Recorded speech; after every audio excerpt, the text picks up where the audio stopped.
This conference will now be recorded.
A watermark. Make sure there's no I wonder if Mark, false agendas. I wonder if Mark Hughes starts taking his signs now that he died. Unified government, you see that? Well, I haven't seen any action on it. No action, but well. Yeah, it is. He's part of it. Can you believe there's 306 About right, only 11. charge, city There's charge? 600, and yet there's 600 and something. I saw 363. The last report was 600. Please stand for a pledge in the moment of silence. Pledge allegiance to the flag of the United States of America and to the republic for which it stands, one nation, under God, indivisible, with liberty and justice for all. Thank you.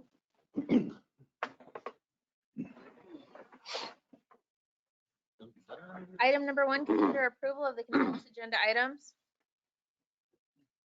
Madam Mayor, I make a motion to approve the consent agenda as presented. Second. We have a motion and a second. Will the clerk please call roll? Bishop, Yes. Malott, Yes. Shriver, Yes. Scott, Yes. App. Abstain. I should go to the casino every week. First. Item number 2, requests or comments from the public. You'd state your name and address, and then you've got 3 minutes. And then just go ahead and get started. 1535, South 104th, Edwardsville, Kansas. Good evening, Mr. Mayor, the council, and the city staff. For those of you who know me probably better than you like, you know that the last 3 years or so I've been following city council and city hall specifically in how we manage debt, how we manage debt. Now, this is not to say debt's going up and up and up. Debt management, in my view, and indulge me for the next 20 seconds, in the previous administration really wasn't managed very well. I say that because when I came on board and watched the city council and city hall, it's about the time to review the development project. Now, we can get into specific numbers, but that probably started out of the books in about 2018. You probably have about $4 million wrapped up in that corner. So for those of you who voted for it, and I know the mayor did not, you probably put us about $4 million in 4 years behind. In the meantime, from a taxpayer standpoint, we have 4 big ticket items moving forward that probably need a bond. Police station, either a fire station upgrade or replacement. City hall needs to be replaced. And what to do with public works. So I would encourage you moving forward to not look at what we need for the next 2 years. It's probably more like what we need for the next 5 or 10. Think about it this way. You have 4 structures. Public works, the police station, the fire station, city hall. And I know the cost structure wouldn't be the same with all. if you could replace one about every 10 years, you keep your bond structure consistent. If we put everything or two of the four under one roof, it's just going to put, I don't know how Edwardsville can manage that. I don't know what the bond advisor is going to talk about tonight. So another thing I'd like to mention is, I think it was in the last meeting, maybe it was 2 meetings back, the city manager gave a presentation on our current debt. And he mentioned, he showed 7.5 million. Okay, I think city council members left that night thinking that's where we were as of that point in time. And that's where we are with our general obligation debt at the end of the year. Furthermore, you have to consider long-term leases as part of your debt. Specifically, about $700,000 of our long-term leases run a little more than $1 million right now. The bulk of it's the fire truck. I'm not saying we didn't need a fire truck. That's not the issue. The issue is we're making payments on it for 10 years. That's essentially a loan. So as of the middle of this year, we're not at 7.5. We're at about 8.7. And there's a parting comment.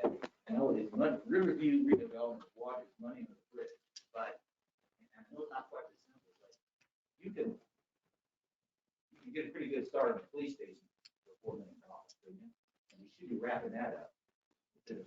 Essentially, we're getting started. So please think 5 and 10 years out. 24 months. Thank you. There being no other, we'll move on to item number 3. Your presentation from the city's financial advisor regarding long-term debt.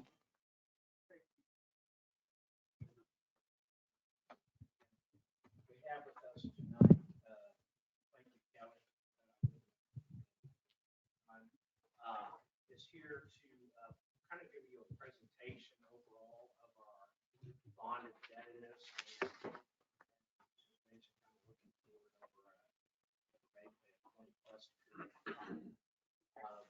Some of the presentation will look familiar. Previous presentations kind of cover some of the cover, and then the rest of it should be new information for that.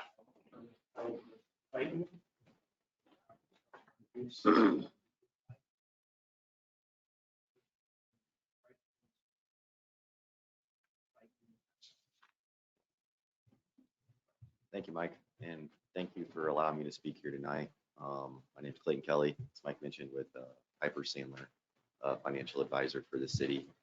And I think tonight, I expect it to be somewhat of a discussion in terms of, feel free to ask me questions as I go through this presentation, and really where the city is on a standpoint of, I kind of view it as an inflection point. When you start looking forward at future bond payments that you have coming off in future years compared to where it's been in the past, as well as what's important about the city's debt capacity moving forward, and how maybe credit rating agencies view potential metrics of debt per your assessed valuation, percentage figures like those. And I think getting an understanding of maybe how those compare to other cities is important as well. So I'll just start off with this first slide here. It's really just a question of what is the city's capacity for debt. And when we start thinking about that, the previous person up here was, it's a good thing to start thinking about long-term, possibilities, because you have general obligation bond issues that you're issuing that, go out 15 or 20 years. And how does that affect your bond capacity moving forward? And what you're going to see here in this presentation is that you do have swings in your outstanding debt. In the past, you have debt falling off up until you have a new issuance, and then it increases. So understanding how quickly that amortization or that payoff of principal occurs and what capacity you have moving forward is really important in evaluating what you can afford capacity wise in the future. So this next slide, as you may have seen before, is outstanding debt over the past about 6 or 7 years. As you can see, that's those swings that I talked about, and that just really includes you paying off debt over time, layered in with when you have new bond issuances. So in 2019 and in 2020, that reflects those moments in time when you have a new project coming up that you have to issue debt for. So I don't want you to get caught up in those swings, because they do occur.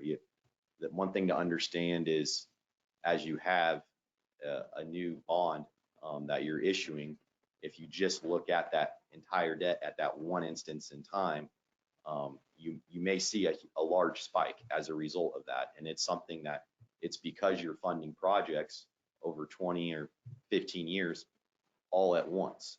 And so really not getting caught up on that one moment in time, because you really have to make that issuance at that point. It's not something where you pay as you go and you pay every single year. And so you're issuing debt every single year, so it could look smooth. It's one of those things that it's going to look like a little bit of fluctuation year in and year out. So the next slide after this is a metric that we'll get into in a little bit more detail later on, but we wanted to give you an idea of kind of with those swings, how your outstanding general obligation debt compares to your total assessed valuation year by year. Just like with that outstanding debt, those ratios change as well. So a couple of years ago, you were at 12%. That's dropped all the way down to 8.3% today. And this includes, there's a little line item there at the bottom. It includes sewer debt, which those projects, I believe, mature in about 4 or 5 years, about $500,000 worth. That is being included on this to show all outstanding general obligation debt. But under the Kansas statutes, those technically aren't included in the calculation for how debt is calculated per city. So 8.3%, that statute allows this each city in Kansas up to 30%. It includes certain exemptions like sewer debt.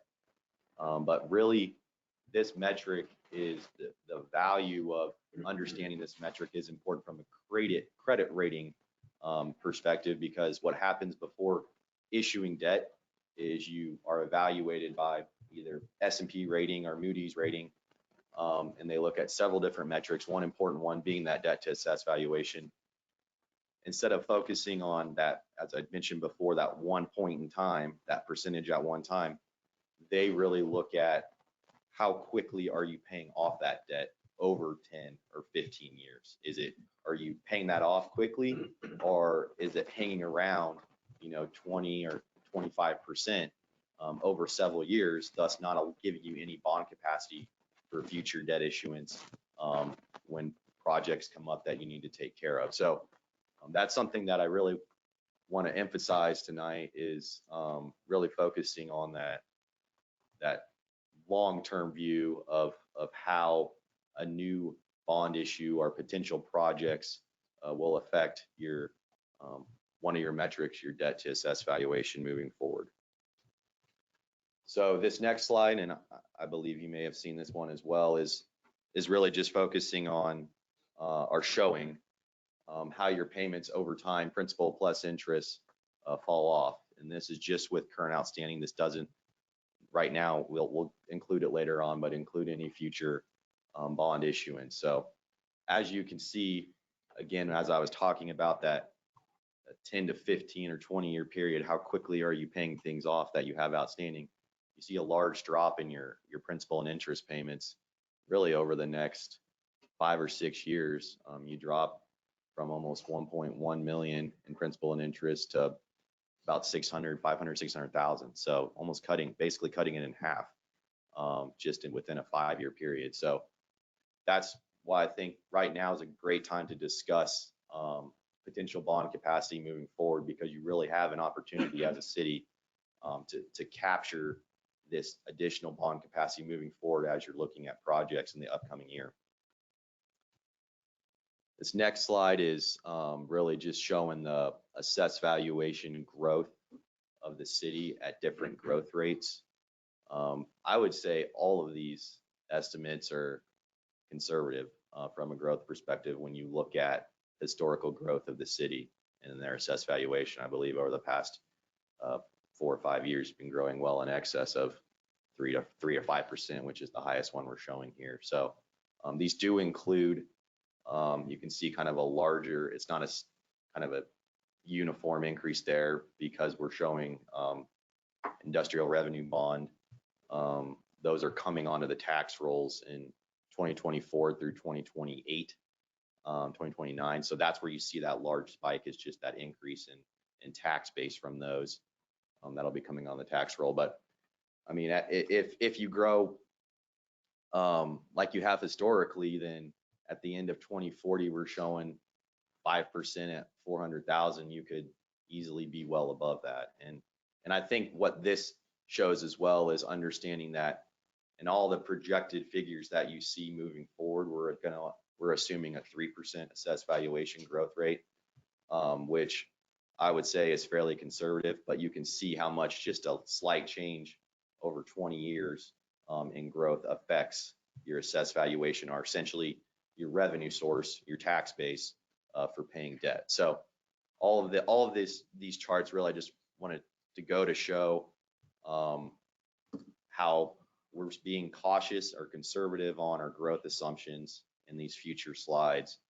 But if you outpace that growth, how that can improve your position for each of those metrics.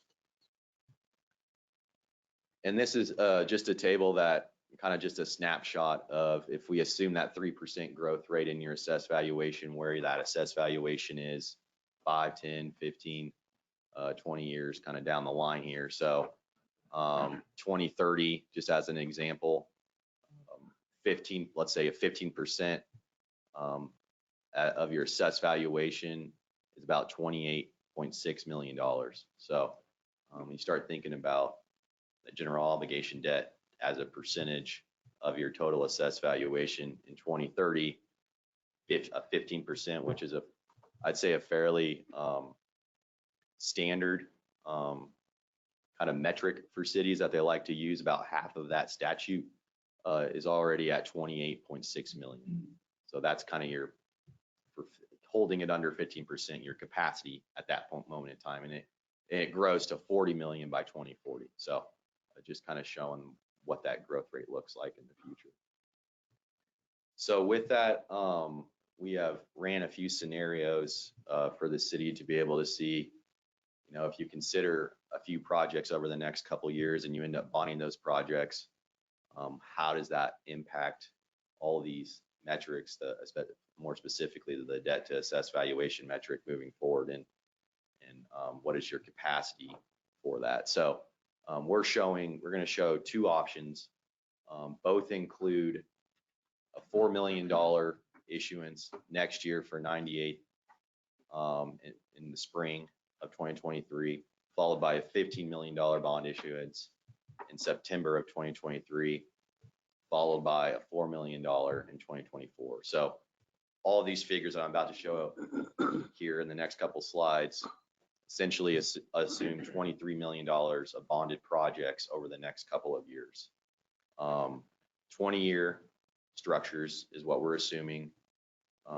Interest rates for that right now, if you went to bond, you'd probably end up with around a 3.5% interest rates just with current markets. Again, we like to be cautious in our assumptions with what we're showing. We're showing about 75 basis points above that, so 4.25%.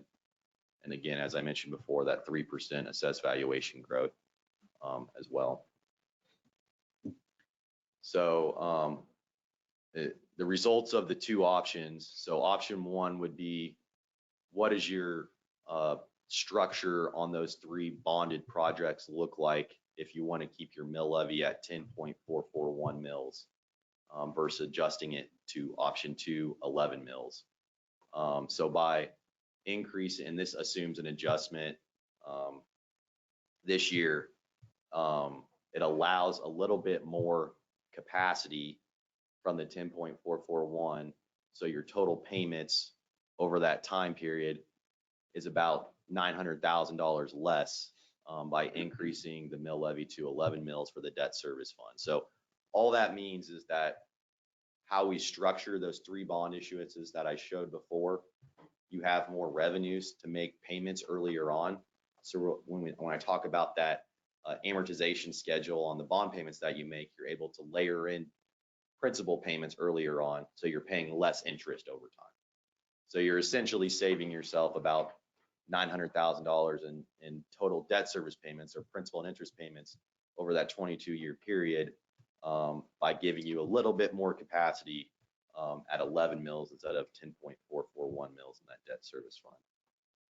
And I think it should also be noted that all those projects fit within so a 20-year amortization schedule for each of those 3 bonded projects, the $4 million, the 15, and then the $4 million within the next 2 years, fit within the current capacity of the city at 10.441 mills. So you're able to make principal and interest payments on all of those projects, including your outstanding debt, if you maintain your mill levy at 10.441 mills over the next 22 years.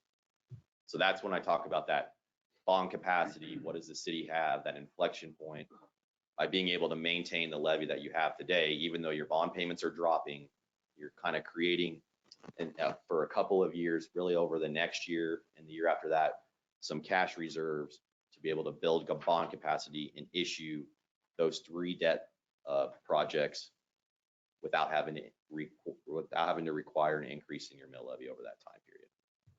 If you drop your mill levy over that time period to what it would need to be to just pay your existing debt, it's very unlikely that you'd be able to do probably even less than half of those projects. You'd probably have to increase it back to at least 10.441, but probably higher, just by waiting, dropping it 1 year and increasing it back up. So it just really gives you guys a lot of capacity and options by maintaining that mill levy where it is today. So this chart kind of shows it all within one chart, but really what you're seeing here is those kind of red bars are your assessed valuation. So that's just showing your assessed valuation growth over time. Again, assuming that 3% growth. The little blue bars, from a scale perspective, it's a little bit difficult to show because you want to show it all on one page, but that's just the outstanding principal each year. So you can see in 2024 how that outstanding principal grows quite a bit, but that's because that initial snapshot of those debt issuance and falls off over time. But really, that debt to the assessed valuation figure that we've been discussing, you see that's that orange line, and that increases quite a bit as you issue that debt to a little over 25. I think it's at the highest point around 26 or 27%. But you can see how rapidly that drops off over time. Within 5 years, 2028, you're almost below that 15% mark after issuing those for those projects in the next couple of years. So it just goes to show you that focusing initially on if you just looked at that 28% at that one point in time, you'd think, how are we able to handle 28% of that debt to assessed valuation? The reality is you're setting yourself up for that to actually drop significantly over the first 5 years, 10 years. And that's really what credit rating agencies look for in the credit rating of any issuer, of how quickly do you have the ability to pay those off, keeping taxes or that mill levy the same over time without having to increase. So that's a really good snapshot that shows kind of, over time, this is what it looks like, rather than just focusing on that initial year of 26 or 27% debt to AV. And I would say that the city's credit rating right now is a AA- by S&P, very solid credit rating. And I wouldn't expect this issuance, because they look at that metric over time, that ratio over time, to affect that rating. So that's probably the biggest concern from most cities is, okay, well, how is issuing these projects, especially with that initial snapshot of debt to assessed valuation, going to affect our rating? So We see this all the time from cities, so it's nothing that I would be concerned about from a credit rating perspective. And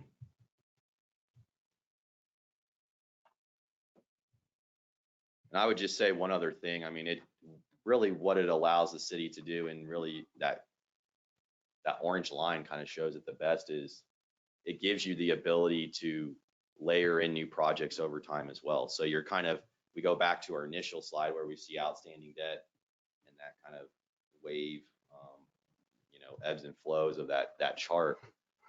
That's how this would look as well going forward if we showed this in the future. And it really is just building that bond capacity. If you decide to each year lower your mill levy to where it would be based on those ebbs and flows, you would never give yourself the opportunity to issue debt without requiring a mill levy increase from that current moment in time, because you're essentially keeping your cash balances exactly where they would need to be based on your current outstanding debt. It doesn't give you any opportunity to look at, well, what does it need to be if we issue debt in the future? So it's only focusing on current outstanding debt, not future projects. Can we have a copy of that? The last one, the last slide? Yep. All right. And so lastly, it's really just kind of going back to the beginning of this conversation, and the city, as the current financial position, you're kind of at an inflection point in my view of, you have a lot of debt falling off right now. Being able to properly manage that mill levy currently, give you the opportunity to build up some cash reserves, build up more or less bond capacity by managing that properly. Really gives you the opportunity to issue future debt to fund capital projects without requiring a future mill levy increase. And as we talked about earlier, what is that amount specifically? It's about $23 million over the next couple of years that you could bond without having to require a mill levy increase at that 10.441 mils. So that's what all I had for you tonight, just kind of in review, and I hope that's helpful information, but I'd be happy to take any questions that you guys have on that. When you're referring to the mill levy, is that specifically the debt service mill levy, not the entire city mill levy, correct? Exactly. With the ebbs and flows of the total debt, can you explain the difference of issuing all of the debt, the benefit of issuing all of 23 million at once, as opposed to issuing some, and then when some debt falls off, issuing another chunk, and then when some debt falls off, issuing the last chunk? Yeah, absolutely. So essentially, two things I think about when you're considering that. One, where are you at historically with interest rates? Where's the market at historically with interest rates? Although we've seen interest rates increase over this past year, historically, from a historical perspective, they're still near all-time low rates.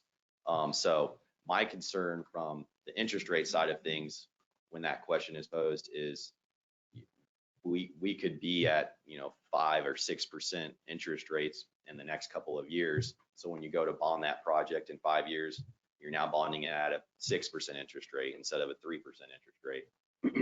So that'd be my first concern with kind of the weighting aspect. The second, and this is something we see all the time right now, especially with inflation, is the cost of that project.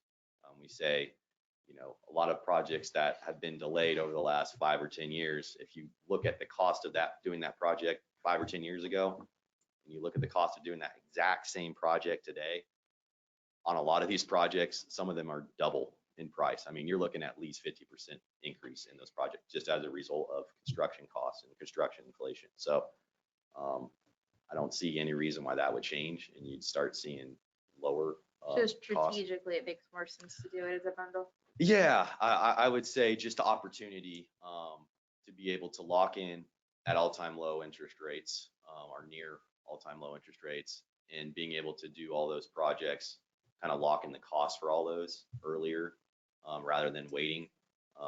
As inflation increases, the cost of those projects is very advantageous. And it's something that because you're bonding those over 15 or 20 years, as was mentioned earlier, I think it's a great point. You really want to consider what you're looking at, maybe even 10 or 15 years from now, because you're going to be paying that on that debt for that time. So it's something that you want to be thinking long term, absolutely, because you are making a decision all at once for potentially things that you want to take care of for the next 15 or 20 years. And then when we're looking at oh gosh, I think it was like 5 years in, you said about 600,000 comes off of our annual payment for debt service. Yeah, so that was specifically just related to sewer related debt. So right now from a statutory perspective, that wouldn't be considered part of your debt to assess valuation figure because it has a revenue source already that's other than taxation. And so from a statute perspective, they say, okay, you don't have to include that in your debt to assess valuation figure.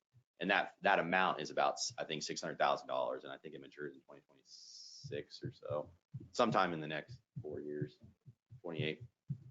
Okay, so what I'm kind of looking at specifically, and what I'd asked about before, is as the debt falls off our annual, like whether it's statutory or just plain old common sense budget, as the money falls off, that opens up potential for us to use that money toward other projects, like the facilities or the streets. When we're looking at a $23 million bond issuance, how much is a payment on that annually? Yeah, so I would say right now you're probably paying over time.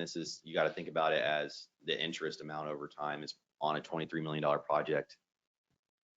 Let's just say $10 million of that is interest. So you have $33 million that you're paying in principal and interest over a 20-year period. So when you, I guess, start looking at that annually, that $33 million over 20 years, what is that? I think it ended up being, if you go back, I think there's 2 questions. If you go back to the slide that shows keep going back, that shows where our debt services, our current debt service went right there. No, it went past.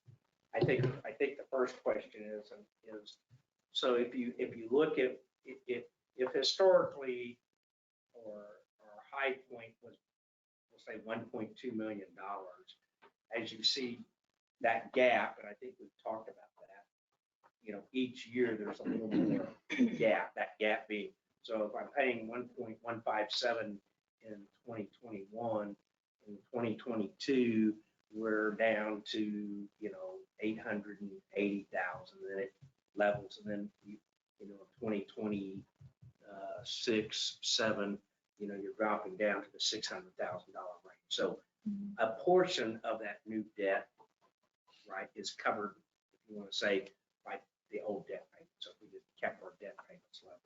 But I think on your bond runs, it kind of built into your slide where it talks about over the next 22 years, right there, if you take 48 million divided by 22, you're about two point something million. Yep. It's a little bit less if you adjust that million. So Yeah, and that includes total outstanding debt service. So that includes your existing payments as well. So that's not plus 1.3, but it is nearly doubling our current payment. And so how does that look with our just health, financial health? Yeah, so that's what I like about this slide is that orange line, it adjusts, so that debt to assess valuation figure, it adjusts for the growth of the tax base as well. So if you just look at it on purely a debt service payment level, it's going to increase. The payments that you have will increase, but you want to capture the growth of the tax base of the city, your assessed valuation essentially. And that's why this debt to assess valuation over a period of time is a good figure to help understand, okay, you're growing at more than 3%, but cautiously, you're growing at 3%. So how do we know how much to pay each year on outstanding debt and keep it at a healthy percentage of our tax base. And so that's what this really shows is, although your annual payment's going to increase, your debt as a percentage of your total tax base drops, and it drops significantly over time because of that growth in assessed valuation. And that's staying at the approximately 11 mils. So that means our tax bill to the citizen would not be going up. The mill levy would not, no, and not in the assumptions that we show for the debt service fund. It would stay at the existing mill rate. Right, and I understand that that's different than the overall. I'm just trying, this is all Yep. a little Yep, absolutely. not my everyday Yep. business. And so I'm trying to understand, just as like a regular person, how this affects our health as a city. Because in what I'd heard before was was that 15 to 18%. And so the spike that goes to like the 27, 28 makes me a little bit nervous about just that ballpark of where we want to be. Yep, absolutely. And that's those in your on a bond issuance, you're always going to have those spikes. And so that's the thing that's different from funding everything for potentially the next 5, 10, 15 years with one debt issuance is the year after you do that, you're going to look at the total debt and go, oh man, this seems like a lot. This is a big jump. How are we going to handle that? And this chart really shows how you handle that, and pretty well with very conservative, in my opinion, assumptions on your tax base and revenues to be able to pay for that debt. But yeah, your point's extremely valid. I mean, it's one of those things that it's unlike really anything else that you do, except for maybe, getting a mortgage on a house or something like that, where you get that and you have that initial debt personally to your life, and you think to yourself, how am I gonna handle that large sum of a mortgage that I now have, and really trying to think about it as your revenues grow over time potentially, how it makes that payment smaller. And I would say that's the benefit of either falling off debt, which is the ideal scenario which you guys are in, versus let's say you just had that slide earlier that we showed, $1.1 million over the next 20 years of payments, and you didn't have that fall off. Well, the good thing about that is that debt is staying year after year the same. It's not growing year after year, but your tax base is growing. It historically has been growing. I think it's safe to say we can assume it will grow in the future. At what rate that is, I would say a cautious rate, 3% that we've been assuming. And so you do have, because of that, you have capacity, even keeping that mill rate the same, of what you can fund project wise. It would be a lot less of what you could fund, keeping that mill rate the same if that debt wasn't falling off, but you'd still have some capacity. The difference is the debt capacity you have today, the opportunity you have when you look at that drop off is substantial. If you keep that mill rate where you have been keeping it. If you drop the mill rate to what it is required based on outstanding, when you see that drop, that now becomes kind of your new cap of what your capacity is. So if you get down to 2026 and you've now dropped your mill rate to whatever it would be required to make half as many payments, let's just assume half the mills of the 10 mills, now you're at 5 mills. The amount of projects you're going to be able to fund at that same mill rate is substantially less. And it looked like about 2029, we'd be back under the 15% mark on the debt to assessed value. Yeah, so it's quick. And again, like I would say, I wouldn't be surprised if you grow faster than 3% over the next 5 years in your assessed valuation. So, but yeah, you say 2020, 2029, you're already below 15%. Kind of a dumb question in addition to that is, where the payments, do they start when you issue the debt or when the projects begin? So that depends, but it's fairly standard to start making payments within about 6 months after you issue debt. So Okay. after the issuance of the debt. So it'll fall off at this pace, not at chunks like the debt that we have currently. No, it'll be the same. It'll be the same payments as your existing debt. So it'll be your existing debt is all general obligation bonds. That's what these projects would be funded with, general obligation bonds. You make payments every 6 months on those, so twice a year. And so principal payments you make on that is once a year. 2 interest payments, 1 principal payment. So every time you make a principal payment, that one time a year is when you see that drop. And not to get too far in the weeds, when you look at this, I mean, certain assumptions had to be made on the structure of debt. So that changes to your point about payments.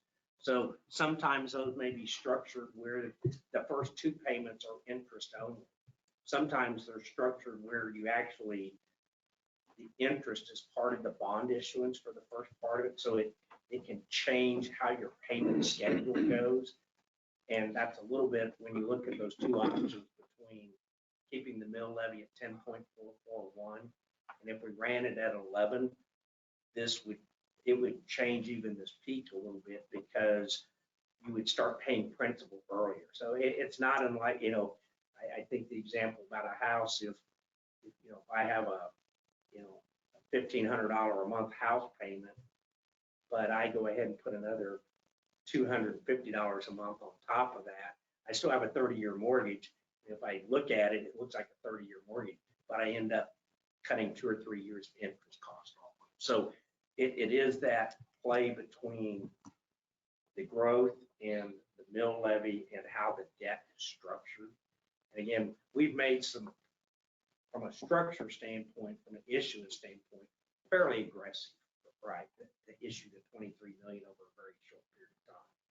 Obviously, some of that may change. For example, the 4 million for 98th Street, I ran the numbers again today. That's probably right about where we're going to be at, maybe a little bit less. It somewhat depends when will the project go out to bid, because in that one, we basically write a check to KDOT, right? And it's 1 payment. So we have to issue that debt. We get it in, we literally turn it around and pay it. We're on a big project. You're going to have money sitting in the bank, and it does earn a certain amount of interest on it. And as far as paying out the cost, they're over whatever period of time the construction loan, if you want to call it that, is needed. But the payments again are twice a year, 1 principal, 2 interest payments. But the first year or so might fluctuate is it all interest? Is it an interest and principal payment? And again, that's what they get paid to do, to decide as we go to the market, what's the best option out there for how we structure out that debt. And of course, we look at these types of things to say, we don't want big spikes and drops and spikes and drops. I mean, it may go up and level and go up, and we don't want big swings up and down. And again, that's what they do in structuring the debt issuance, timing, those types of things. Yeah, Mike, that's a great point. And one thing I think is to help understand as well is, let's say you were looking at these projects instead of next year in 2024, you were looking at it maybe 2 years or 3 years down the road, to be able to handle those initial paying principal as soon as possible. You would want to maintain that mill levy at your existing level if you definitely expect to have that issuance, because otherwise, if we have to drop that, even if you drop that mill levy and are okay with an increase back to 10.441 mils, your cash balances have stayed pretty slim as a result of that, because you're just trying to keep it to where your existing payments are, so you don't have that initial reserve cash balance to absorb those initial principal payments. So that's kind of the importance of, even if it's delayed a year or 2, building up those cash reserves to be able to make those initial payments and not delay the principal payment on your bond issuance is going to save you a lot of interest cost over time. Can we go back to one of the early slides where it shows the 3 issuing? Oh, that one. There's one of the bullet points you missed, which really gave your presentation much more credibility to me. is the collection rate. You're assuming a 97% collection rate as opposed to 100, which is a realistic number. You're not, this isn't pie in the sky stuff. This is based on history, real numbers. And you didn't mention that, but I caught that and thought, I'm glad you did that, because we sandbagged it to the negative as much as we could. Yeah, I appreciate you mentioning that. And it's really with all of our assumptions, we try to put ourselves in a position where, let's say you have an idea of what cost might be, but 2 weeks before we're about to do the sale, they come in, 10% higher. And we've told voters, we want to maintain this mill levy and do these projects. We really try to put, people that we partner with on these, are the cities or school districts or whoever, counties that we partner with on these, in a position where they're able to do that if that comes up, and not kind of have an issuance where you see, even over this past year, we've had new bond projects that we've done, that we've been working on for 2 or 3 years, estimating what the principal and interest payment's going to be, and then interest rates shoot up 1.5%, and we're thinking to ourselves, well, we're really glad that we're cautious on every single one of our assumptions, because we're still able to do the exact same project despite that. So it's one of those things that we've seen it churn both ways. And the reality is we want to also be able to put you in a position that, 5 or 10 years from now, when we're talking about this, those debt to AVs, ratios that we're showing look substantially improved from what I showed you today. You're able to pay off bonds early, or you're able to do another 23 million, in 5 or 10 years. So it's one of those things that, from our perspective and what we're showing and what we work with on our assumptions, we're very cautious. We're very conservative on almost all of our metrics that we use because of that. We don't want to put you in a position where you're having to increase higher than what you had told our promised voters. It also looks like there's 3 separate issuances. Is that accurate or inaccurate? No, that's correct. So just in timing of this is, as Mike mentioned, we're fairly aggressive, and I mean, we're showing issuance as soon as March of 2023, $4 million. So that's aggressive in the sense that you could delay that, and your interest, you give yourself bond capacity timing, you build up your cash reserves, you're able to actually be more aggressive at that time of issuance to pay off principal sooner. So the earlier we show debt issuance is also a conservative or cautious approach to it as well, because if it gets delayed, but you maintain that mill levy at your existing mill levy, it's only going to look better from a structuring standpoint, from an overall interest cost perspective. One of the things I like about the staggered bond issuances is the last one being 18 months from now, basically. And if the economy would go to hell in a handbasket or something unforeseen would happen, we've got the option not to do that portion of the graph, which would have a major impact. And so I like the flexibility of it as opposed to a single bond issuance. The one that had probably the least time flexibility, obviously, is 98th Street, just because we have an existing project that is nearing its final design piece, and will go into KDOT's structure for bidding, at which point, once they say it's bid and it's ready to go, then the money's due. I mean, short of not doing the project, right? So it's probably the only one that we don't have where we could say, well, what happens if we delay this 3 months or 6 months? That one really doesn't have that flexibility. The others, a little more flexibility. Well, we differ in opinion on that. I don't think there's any flexibility on the 15 million. That's a critical part of our future. And the longer we wait, the higher the cost will be, both in materials and in potentially in interest. Like I count the 4 million 98th Street I see. I mean, I know that one, and the 15 million I see, I think. What's the 4 million? Where it's streets, but that's kind of a broad. Well, where did that come from? The assumption, we tried to build some assumptions in this. And, we've talked about being pretty aggressive with our street programs, right? Right now, we've been able to do more street because we had money that through debt issuance that we've used on our streets. And if we want to continue to do streets as aggressively as we've done, then we're going to have to issue some more debt. So, we know But where did the 4 million come from? it somewhat. I mean, it was that's what we did the last time somewhat. I mean, and so, or if we didn't, say the second half of 98th Street, which is currently Right. before STP got approved, the amount of money we would need for that project would be pretty close to $4 million. So we just try to look historically at what some of these. What I'm thinking is we've always been like $100,000 in the budget for streets. 100,000, and year to year to year. And then now all of a sudden you're saying a $4 million issuance for something that we haven't projected yet.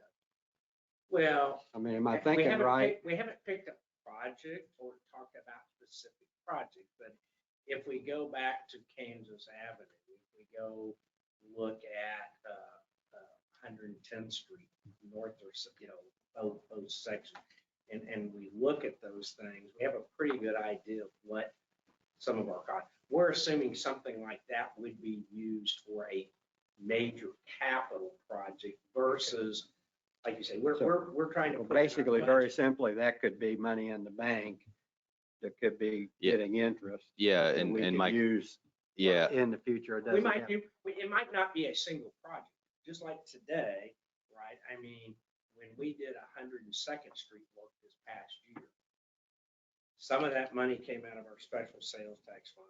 Some of that money came out of our special highway fund, and some of that money came out of debt service. So the 4 million wouldn't necessarily be directed toward one project. Not necessarily. Okay, that's. yeah.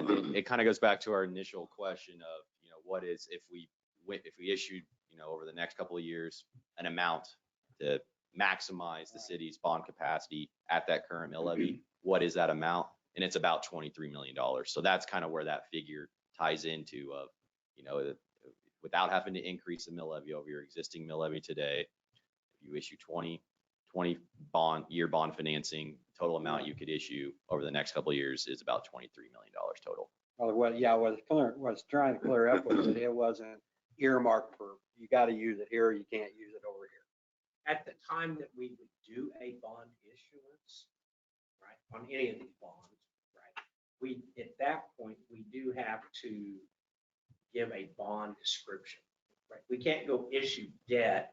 You say we're issuing debt and we'll determine how we're going to spend it some future time.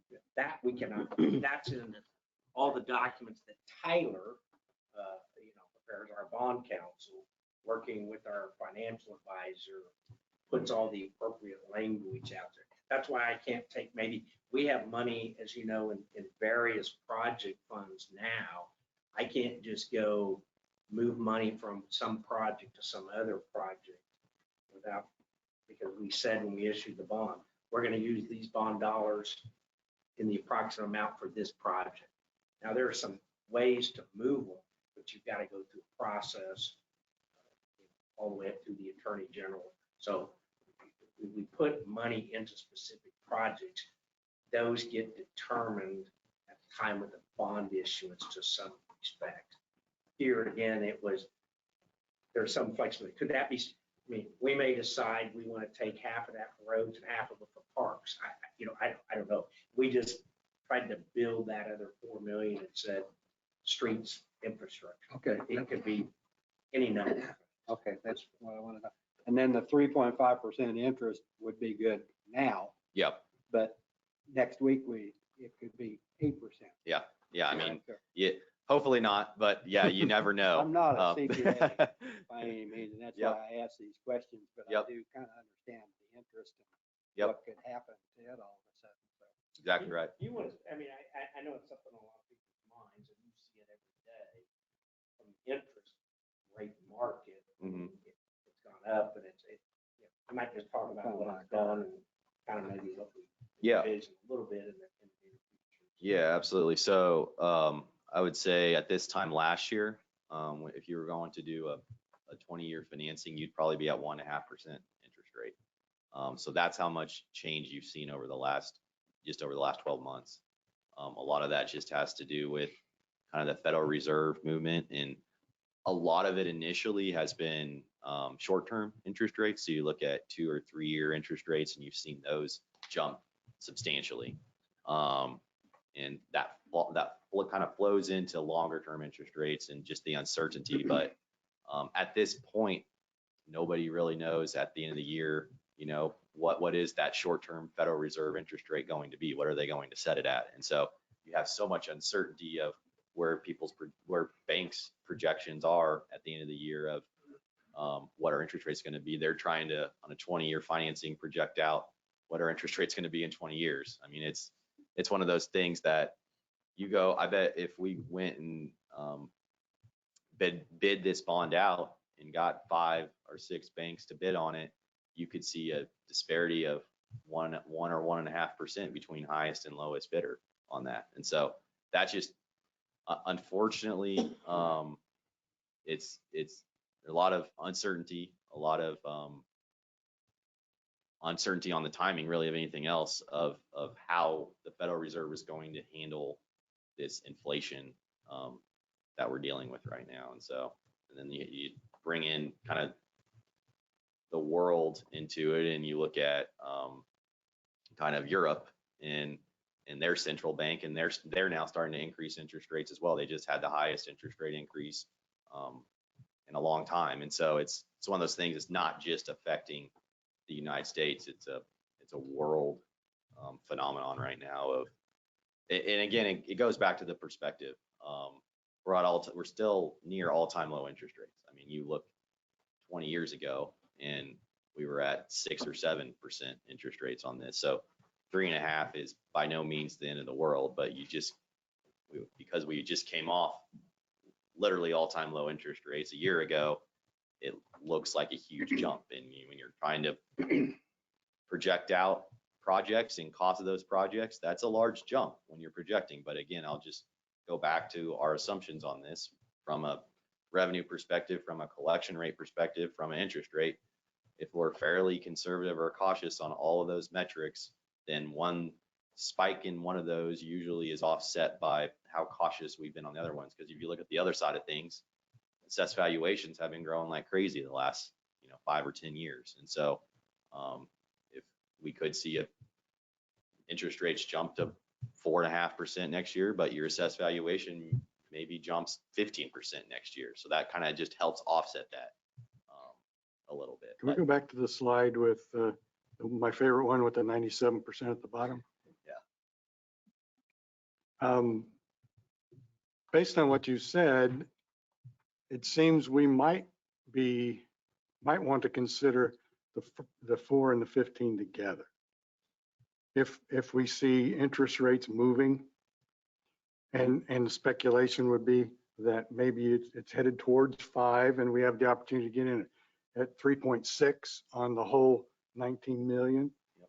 It might be smart for us to put those, instead of staggering them out and getting that 15 million at a higher interest rate. Yep. Potentially, it might be good to put those two together if we see those trends working that way. Absolutely. And I would say the only thing that would somewhat impact the timing of that from the $15 million perspective would be there's a statute in a bond issuance that you have to spend a certain amount of proceeds within a certain amount of years. So like, for example, I believe you have to spend 5% of those bond proceeds within 6 months, and I believe it's 85% within 3 years. So, and that's to keep that tax exempt status for bond issuance. And so that's the only thing. If you're planning on hitting those kind of benchmarks for proceeds of what you spend on bonds, then I think it makes sense. So it could make sense to issue it all at once. So these are I have a few questions. These are fixed, right? We're not in fixed rate. We're not an adjustable rate. We're not in a balloon. Nope. Okay.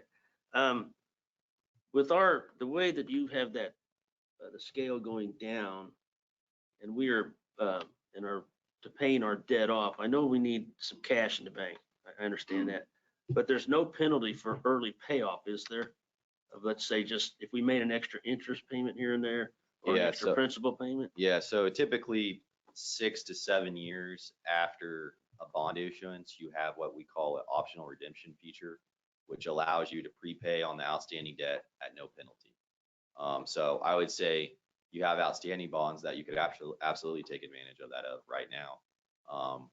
But I would say with the upcoming issuances, you would have that option at no penalty within 6 or 7 years.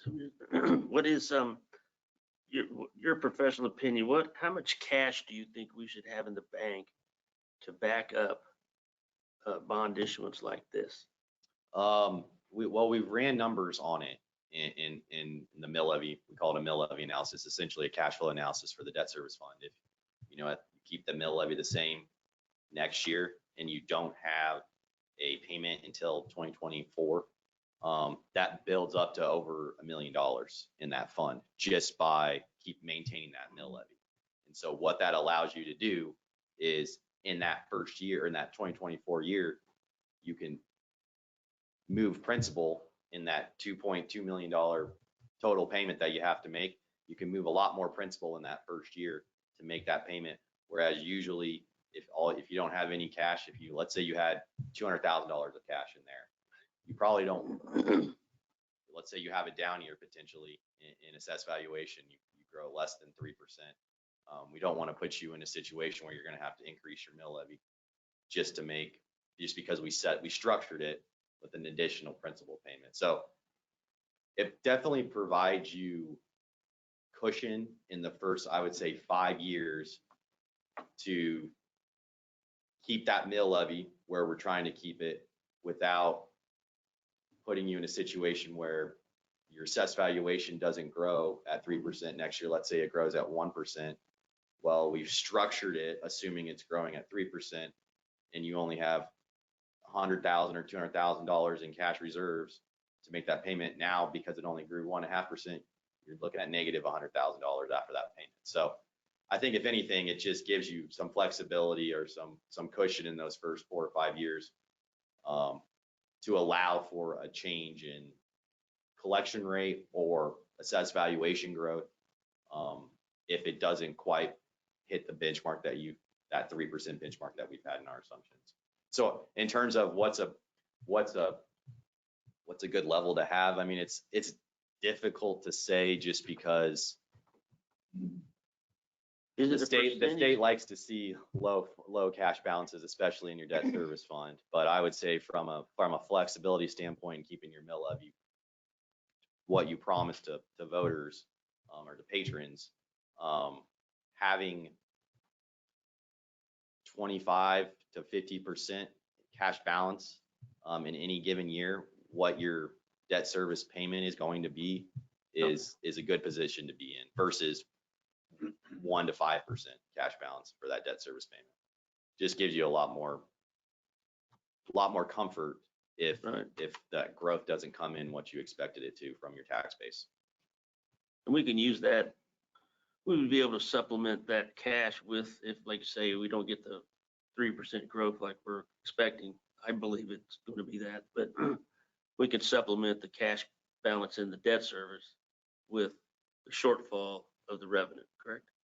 Yeah, Okay. Exactly. So once you have, and that's probably an important thing to note as well, that debt service cash balance funds are specifically used to make those principal and interest payments each year on your outstanding debt. So not for any other purpose. So having that build up is really just giving you that ability to either pay off debt early, number one, structure more aggressively in your amortization schedule, paying principal earlier, or allowing you to maintain that mill levy if your revenues come in lower than our assumptions in a year. Thanks. Yep. Do you know how much is currently in that account? Mike, do you have that figure? 630. Now we have some bond payments occurred in July. We were sitting at $873,672.81. Basically 10%. We do have our, I don't know, did we already made our first half payments? No, we made about $150,000. Yeah. That's not correct. Right, yeah, I don't have the breakdown by month, but I mean, but as you know, We expected to end the year with about, it wasn't 400. Yeah. And so your suggestion would be to have a little bit over $1 million in that account for this debt issuance to cover just in case. That's what we would expect it to be if the mill levy was maintained and we didn't have a first interest payment on the, on say $23 million until 2024. It'd be over about over $1 million. And as I would say, we would draw down on that fund balance fairly quickly because we'd want to be aggressive in principle that want you to pay it off sooner rather than later. typically, just policy-wise, we don't keep a large fund balance in the debt service fund because once the debt's issued, you know what the payments are going to be, right? I mean, it's one of the few things that we know in a budget. I mean, we know what that payment's going to be, and each payment for the next 20 years. So we don't necessarily have to keep as much fund balance in there. So I think our policy talks about 10% fund balance. Because the only thing after the debt's issued, again, what we're talking about here is how do you pay down the debt early to keep your interest rates and keep your mill levy flat.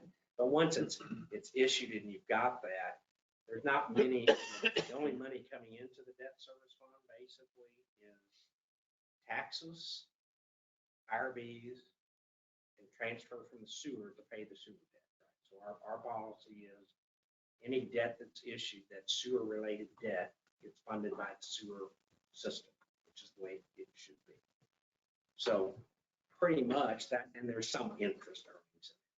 So we know really where the revenue flows are coming and going. So unless there's a significant, there have to be a significant downturn on one of those collection mechanisms, it's pretty stable. We always have, and not that it's the, what you would want to do. Your general fund balance is probably more important so that if you had something like that, you could use some of the general fund balance to offset something maybe that happened in the debt service fund. We've never had to do that, at least in my time here, that we've had to move from one to the other.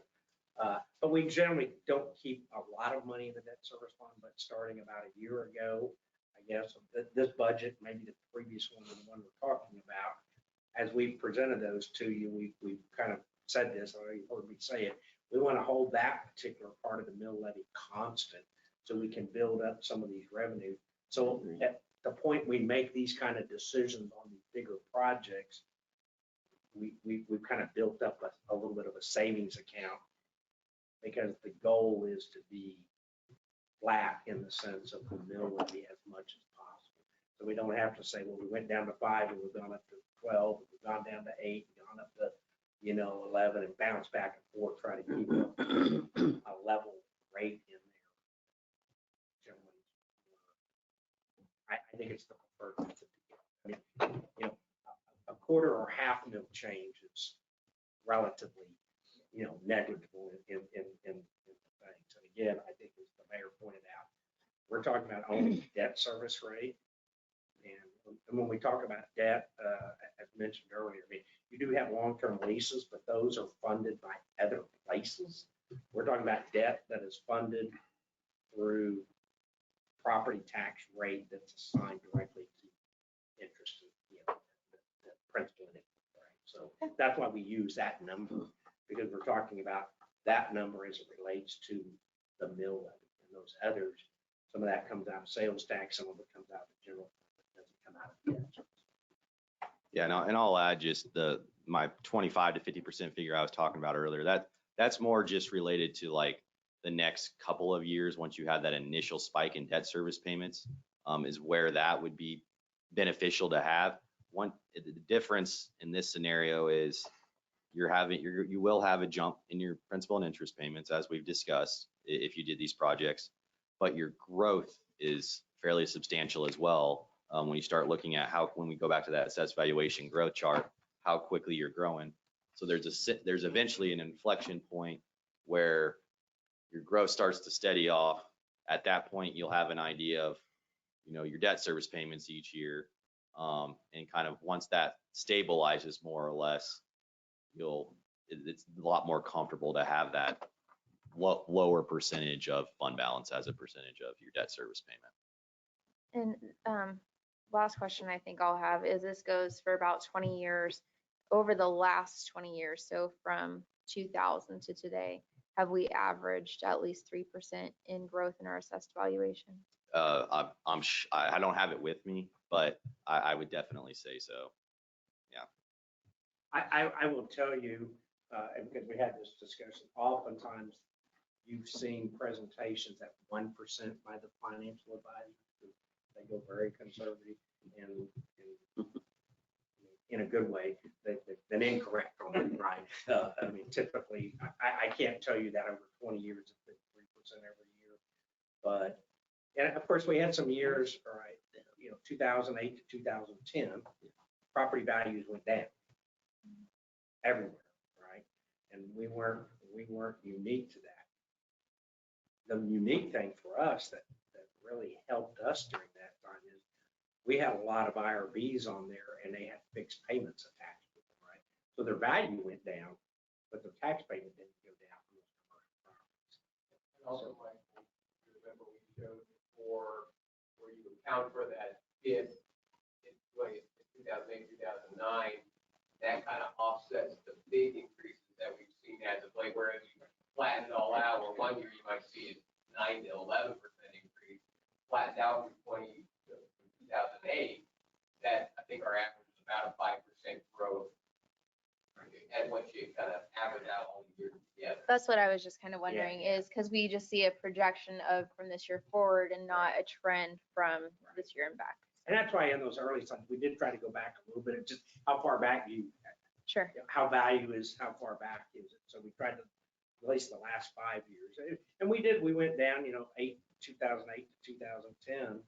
And it was probably, as far as our total assessed valuation, it was probably 2014 before we kind of got back to that 08 level. And then it certainly has been growing at a solid base. And a lot of that's new, it's been new development.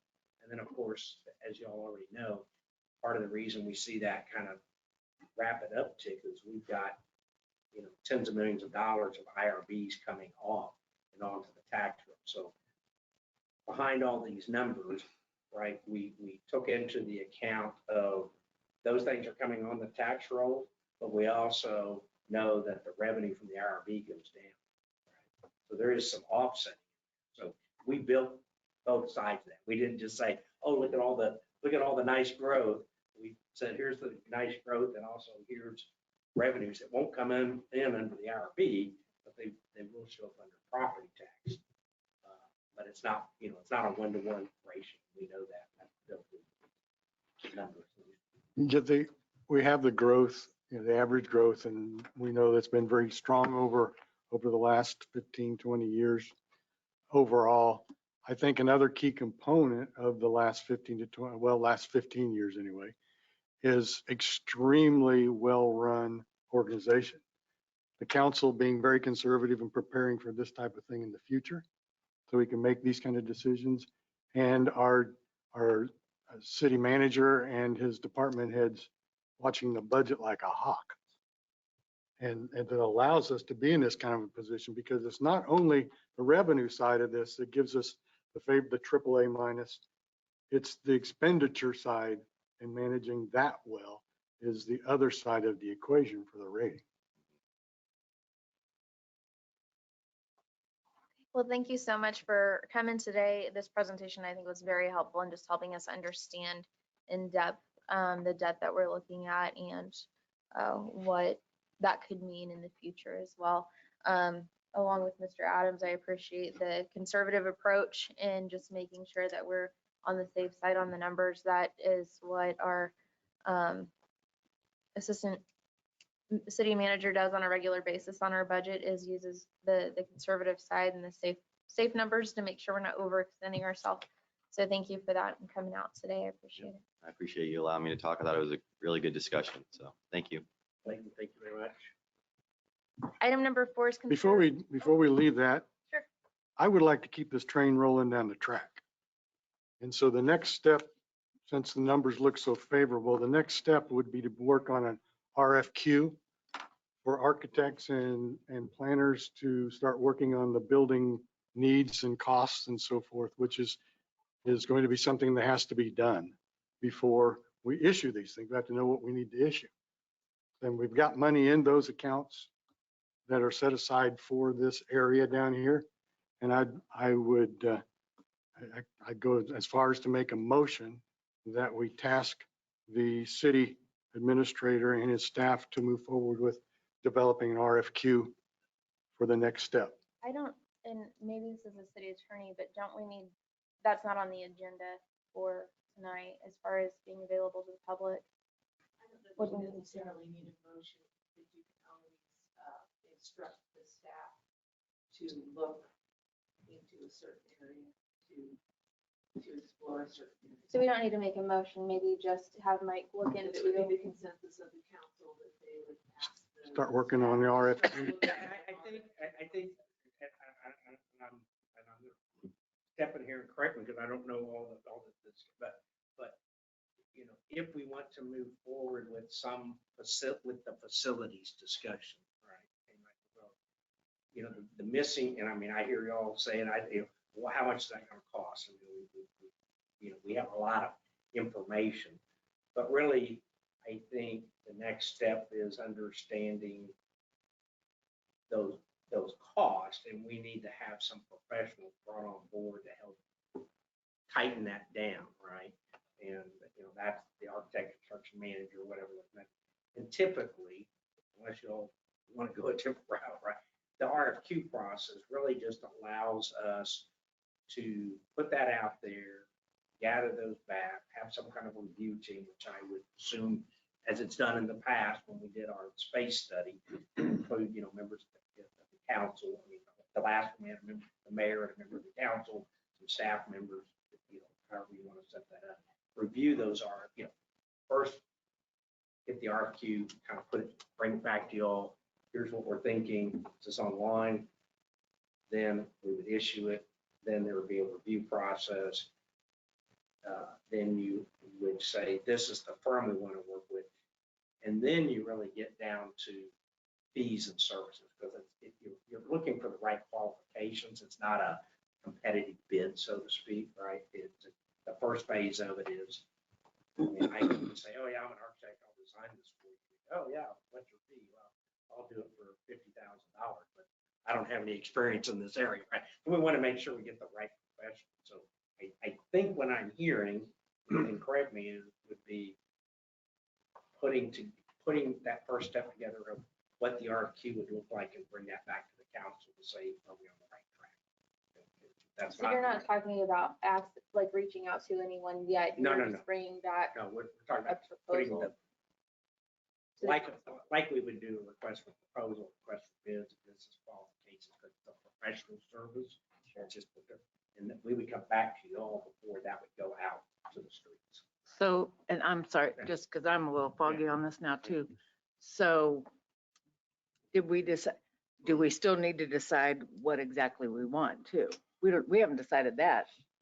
Well, Or, I think that's down the road because okay, that's what I'm confused. So it's like you're asking somebody, can you do this for us? But what are they going to do for us? They don't know exactly what they're going to do. They have an idea. I think as we prepare that RFQ, that's kind of, I think there's some Okay, decision, I was- there's some decision points in that, I think. Right? I'm just thinking Okay. we got down that road Right. and we had a vision, but we're not using that one. I think it factors into the decision. It factors into it, but I don't think we're using exactly. Not necessarily. No, Okay, thank you.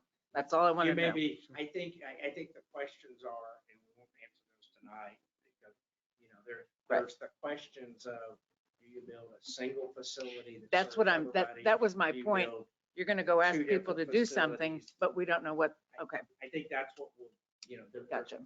pieces of the RFQ that are pretty foundational. Right. And then there's the pieces of, are we going down path Gotcha. A, B, or C, and we can solidify. That's really, and some of that will, in the future, then have discussions on any debt that you might get. You're right. I think it should be a committee though, not just in-house staff. No, that's what I I think said. it should be, No, I mean, there's a couple people, with engineering degrees on the planning and zoning board, bring Sure. one of the two of them, one Right. along, some of us or whatever, because Yeah. more heads are better than one in a big thing like this. I'm just trying to put the circle around that. I mean, there are certain pieces that have to occur within the document. Right. Legal purpose, things like that. I think as we get into the next piece of that, absolutely. That's why we should have a review committee and it should include. I mean, again, I mean, in the past, we've had people, actually, I think in the last one, we did have a member of the planning commission. I think we had the mayor, a member of the city council. I believe there was a member of the planning commission. When we've done like the park stuff, there was a variety of people. When we've done our master plan, we had different people. So absolutely, I think it should engage. I wanted to engage more people too. So, Right. Just moving forward really quickly, because we were on item 3, which was hearing a presentation from the city's advisor returning regarding long-term debt. That's what we were on. And then we're moving on. There's a to motion on the considering floor. recommendation. If we are willing, I'm sorry, give me just a second here. What is this? Can we just, is this my meeting? So I set the agenda. If we're adding something to the agenda, what's the process for that? That's what I I'm. don't know that we're necessarily adding something to the agenda. It's that out of an agenda item, the council is asking for the staff to put together in a certain direction. So out of Ready an to move agenda on, item, Getting ready for the next step. so it was a presentation, which doesn't require a vote. Not if you're just making a recommendation to the staff that you want them to explore and come back to you with what would be the next step, Okay. right? Which would be the, Okay, so are we ready to move on to 4 then? are we directing the staff to do that? there's a consensus of council to just. I just want to make sure we're not getting into too much of an open meetings requirement, because we No. have a set agenda and it seems like I don't want to veer too far down. Doing something like this is not a violation of your set agenda. It's a natural part of city business and a part of the agenda. And it's just asking the staff to explore. You're not taking any definitive action. You're not saying that you're going to, So we're not voting on it. you're not acting on anything. You're not taking any official action. Okay, So so with the motion, do we just move on or what do we It would not need to even do? really be a motion. It would just be, however you want to do it. Okay. To move in the next direction, I think, as described by. I would say that we should poll the council on what the motion was going to be on having city staff. Well, I think you want to be able to give clear direction to what you would like staff to do. So certainly to that extent, to coalesce what your thoughts are. Yeah, okay, so Yeah. irregardless of the motion, the intent in the motion is to move forward with the generation of the RFQ, which is, and that's not just an instantaneous thing, it's a process. And so that would be what the intent is. And I hope we'd have consensus on moving forward on that. And the RFQ is, To be brought for your. no, specifically that, Mike, could you just define what you're hearing the What council? to me, what the RFQ is request for qualifications. And again, I'm trying to get clarity too. We're talking about facility. We know the 4 million for 98th Street. I mean, we know what that is, right? That's already spoken. Right? We're talking about for facilities. Correct. Right. And I think there's still not, correct me, I mean, the main facilities we've talked about is, we've talked about police, fire, administration, and public works. Those 4 broad facilities, right? And I'm not saying all this money goes to one or any one of them. I'm just saying those are broadly the 4 facilities. And I think what I'm hearing being directed is put together, what's that process of hiring the necessary experts that would help collectively us determine what those facilities are, what they potentially would cost, what kind of get beyond the concept of just saying some number and start getting it down to something that can be ultimately put out to a bid or bids. Right? But we're multiple steps from there, in my opinion. So that's what I think I'm hearing, that the request qualification is really selecting professionals to help guide us through that process. That would be a correct assessment of my, So are you saying that you would come forward with the professionals already selected or just with recommendations of those? I'm saying, I think the next step is I'll say for me, as far as directing the process, is to come back with that request for qualification so you can see what it is that being put together that can then ultimately be issued to the public, right? So issued out there to the public. What's that mechanism? How are they going to be evaluated? Who's going to evaluate them? Right? We don't answer those questions. So then there's at some point going to be an evaluation.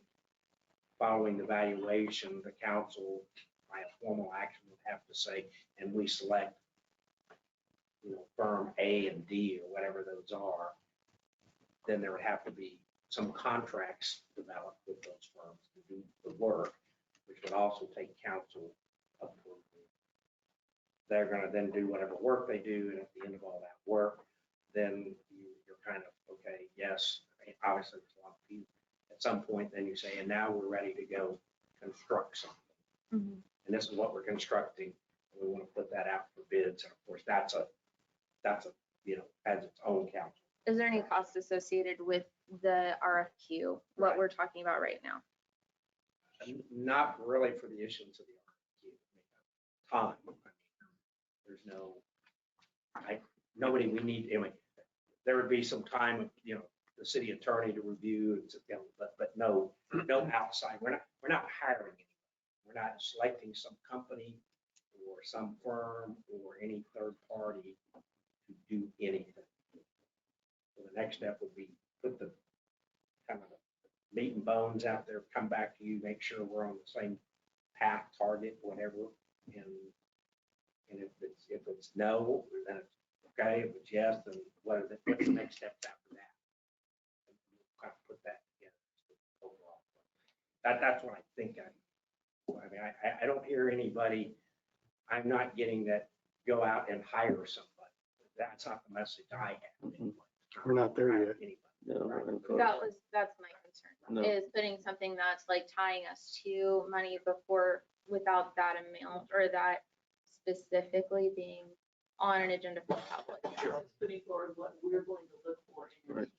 team and to be evaluated. And then when it's ready to go out, hopefully those teams respond and then we go. So it's what we want those teams to do, what we need them to do for us. Usually there usually should not be any charge all the way through the process until we hire them. Yeah. I mean, their responses. Right. I mean, that's a cost from their side, right? That's a cost of doing business. Yeah. Right? You didn't build it in. To say, hey, this is my I do response. But again, they're not going to be in a position to say, it's going to cost you this much to build this, it might be this. I mean, you're not that Right. far down the process. You're really looking for who is it that would help you through the process if you want to move forward. And we're really at, what does that look like? What does that, post or advertisement or whatever you want to call it, what's that look like? And I think that's where we're at right now. What's that look like? Bring that back to you as the council. And it could be multi-parts, right? I mean, it doesn't even need to say we're going to go do X. It may be, we have 3 options we're looking at. Please tell us how you would address those options. Right? What if we said we're going to construct A, or we're going to do A and then B and then C? We're not dictating a specific building project. We're saying, how would you come back to the city and bring your services to us to help us make those decisions. That's really what we're looking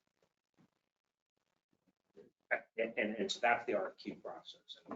And I'm looking up there because this is y'all's, I mean. So this I is just an need to RF, know what it is you want me this to is do. an RFQ process, the Yes. beginning of an RF. I'd say with what we heard from the financial advisor tonight, that we should start on this immediately, especially with the interest rates the way they are at 3.5%. So that's a yes for me.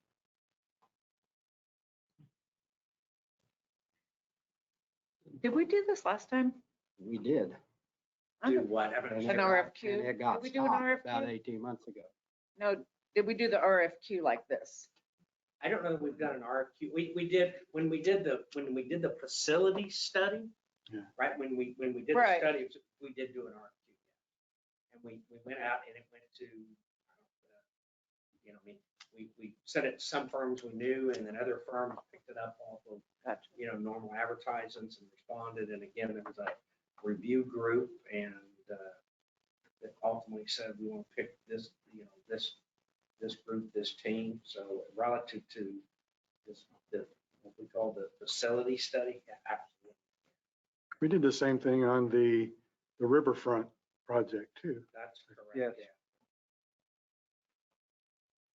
So I know, and I know this wasn't on the agenda, it wasn't part of it, but I know it does kind of halfway time. At no cost to the city. I know it's a long road to get to where we need to go, and it needs to be done right and correctly. So I will say go ahead too with it. I withdraw my motion. We can move on. Item 4, consider recommendation of approval by the Edwardsville Planning Commission regarding the preliminary plat and preliminary development plan for 11381, 11301, 11131 Cod Drive. Mayor, members of the city council, I'm standing in for Bradley this evening. Right before the meeting, he had a family emergency to attend to, so I will do my best to bring this forward to you. But we basically have two items tonight, a preliminary development plan and a preliminary plat. It consists of those lots that were read, 11381, 11301, and 11131. I think most of us know this area as the Bush properties. I think that's the common thing. It's the vacant space, basically from where the road enters into the old Holiday Sand and Gravel up to the used car dealership that was built a few years ago. Originally, the applicant filed their preliminary plat and preliminary plan on April 4th of this year. They want to basically develop this into 9 commercial buildings of approximately 10,000 square feet each and 1 building of 20,000 square feet, so a total of 110,000 square feet. They have come before the Planning Commission, or originally came before the Planning Commission on May 18th of 2022. There was a public hearing at that time. There was discussion at that meeting, but nobody spoke really opposed to it. It was more informational. There was some difficulties, I think, in communications. The applicant or their development team wasn't present at that meeting. So the Planning Commission held that meeting over to their July 20th meeting, at which time there was a full presentation by the applicant. And after consideration by the Planning Commission, they have recommended both the replat, which creates 2 lots, as well as a track, which is for a detention basin. There is some area behind the lot that is part of the railroad right-of-way. Obviously, they're not platting that area, but they do have intended use of that area for part of their detention, for their stormwater runoff detention. Clearly, they have to get the approval of the railroad. It's not unusual along that part of the railroad because you have a very broad, wide railroad right of way. It's a couple hundred feet from the center line. So you can kind of see there's a space back there. And so their proposal is just to use it as green space and further detention. You have the full packet of the planning commission in there. They, again, did approve it with stipulations. Basically on the preliminary plan, well, I should say on the preliminary plan, there was some deviations requested. One on landscaping, which is not unusual. Basically, it's hard to meet your lot coverage and your landscaping coverage under our current rules, something that needs to be revised. They were requesting lot coverage deviation. This one's a little bit unusual because our commercial zone doesn't necessarily doesn't have a maximum lot coverage because you already have setbacks for parking and green space and things. So we don't specifically state one. But in the industrial zoning, which one of these, some of this tract is industrial, some of it is C2. They didn't rezone it. There wasn't a need to. But in that, it requires a 50% lot coverage, which obviously they wouldn't achieve. But they will have open space from the railroad. So basically their deviation, as stated in the packet, is they're saying that out of the total 15.5 acres, about 10.5 is actually platted area. The rest of it's railroad right of way, that they would have coverage of 9.2 acres. Again, the planning commission was okay with that. And then the last one was basically related to sidewalks. They're asking for a deviation of sidewalks. I think our position has been they may not need to build the sidewalks. They're providing the necessary easements for those sidewalks. And we can discuss about there being a contribution to pay for those sidewalks, I think is what the recommendation is. Subject besides that, the preliminary plan, I'm trying to stick to that one. There were 8 conditions. Some of these are normal. Basically, they have to be in compliance with all of our rules. That will be attached to the preliminary plat. The internal sidewalks that they have, so they have internal sidewalks, that those will be taken to the public right of way because additionally they were just inside and so there was no connection. So we're requiring that there be a connection to the public sidewalk system. There'll have to be some additional traffic impact analysis before the final plan is approved as it relates to access points. KDOT has reviewed their initial plans and basically have said they'll have to build 2 full access points for this property. The question here is one will be to the near the west side of the property. The other one, the question is, will it be there or they may utilize the existing road that goes to the old sand plant and make that their access point. So they're still working through those, but that's okay at the preliminary level here. They'll have to do that ultimately.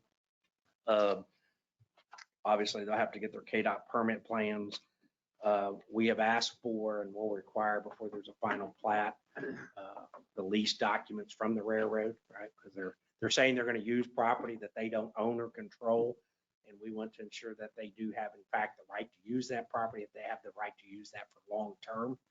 Because if they're using it for detention, that's a long-term issue. So, a 1-year lease doesn't do anything. It needs to be a long-term lease. They had indicated that they were finalizing that, but just did not have it at the time of the planning commission. So it's a condition. And then there's been some discussions about utilities. I think those are generally resolved. The utility issues mainly are sewer and water. So as you know, the city has sewer in that area. It currently, the Plaza West 2, I always have to remember those names, where White Lawn and Landscaping is. So it goes to their western property line. You then have Lake of the Forest, and then you have this property. There was some question about whether they could connect to the Bonner Springs system, specifically to the force main. As I understand, the city has said no connections to their force main. And Bonner said that? yes, it's their force main. Right. And then they thought there was potentially a connection through to the existing lift station down there. But after all of that was looked at, it does not appear that that's an option. So we're expecting in the final plan that the sewer will connect to the Okay, city sewer question. system. Yes, sir. Probably not relevant. It may be. Where is Bonner's sewer line? They have Lake Forest Sewer comes out of Bonner.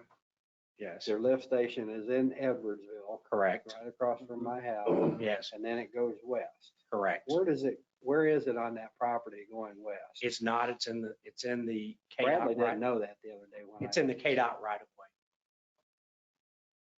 So so- Bonner Sewer is running through Edwardsville. Correct, yes. Well, again, not That's all I unusual. just- Yeah. That's all. Go on. The other utility question was water. Who would be the water provider? BPU is the water provider for that area. They have basically the certification. So they will, Bonner is putting in a new water system, water line in that area to serve Lake of the Fords.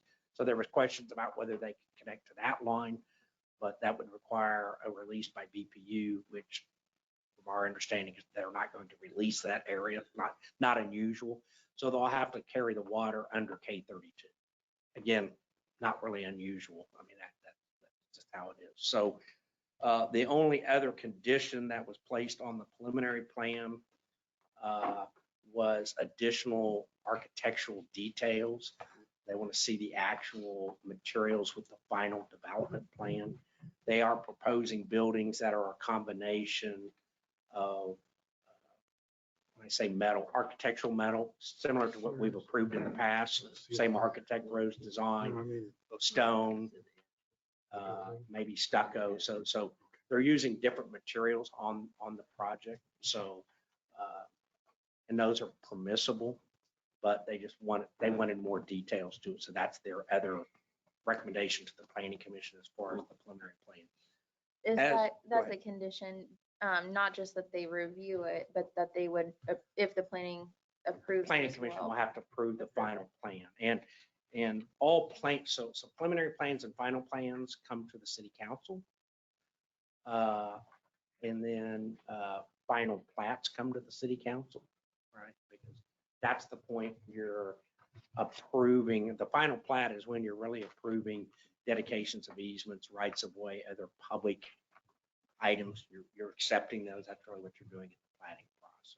Do So- we need to have a specific condition that it says they're using our sewer? Because it's kind of vague in there. We could add that to the planning commission's recommendation.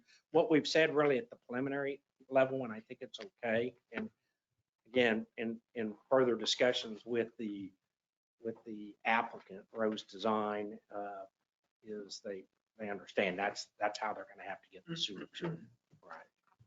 I mean, Okay. there's really not another option. Okay. At I this just, point. I remember before there being some discussion and back and forth on that. So I didn't know if it would be beneficial to just say that was not a recommendation, but one of the conditions, Right. or if that doesn't matter. I think the condition being at a preliminary level that they, I mean, I think I was looking for the exact language. And again, sorry, I was trying to do all this, is that it says verification by all utility providers for provision of service with any necessary approval. So before we would allow them to connect to our system, right, they're going to have our approval. It's in our service area, so I don't believe they can go to another service provider without our approval. I Okay, mean, that all- was my, Right. and then the last thing I had on here that's, that we had brought up before with other developers is the sidewalk. We have in our plans, like in our planning and zoning provisions, that when a developer's coming in, that they put in sidewalk Right. along their right of way. And- And so, well, I was gonna mention, I know that there's not sidewalk next to it, and that was the reason they gave for not putting it in, but that's the same reason the last developer gave for not putting it in. Well, it's not next to mine, so why should I put it in? Well, it's not, if we never start it, then it's never going to be put in. Correct. And so I would like that either removed, or instead of them just giving us the right of way, actually giving us the money that it would cost to put that sidewalk in. Correct. So it's not on the city's, out of the city's pocket and taxpayer pocket, should that time come. Because I just feel like it's in our plans, it's in our planning and zoning requirements.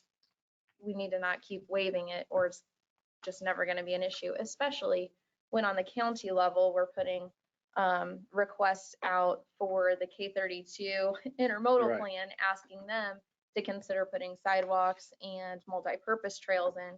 If we're not even requiring that, we're implementing that when we have it in our development plans, then why in the world would they put money toward that if we're not even doing it ourselves?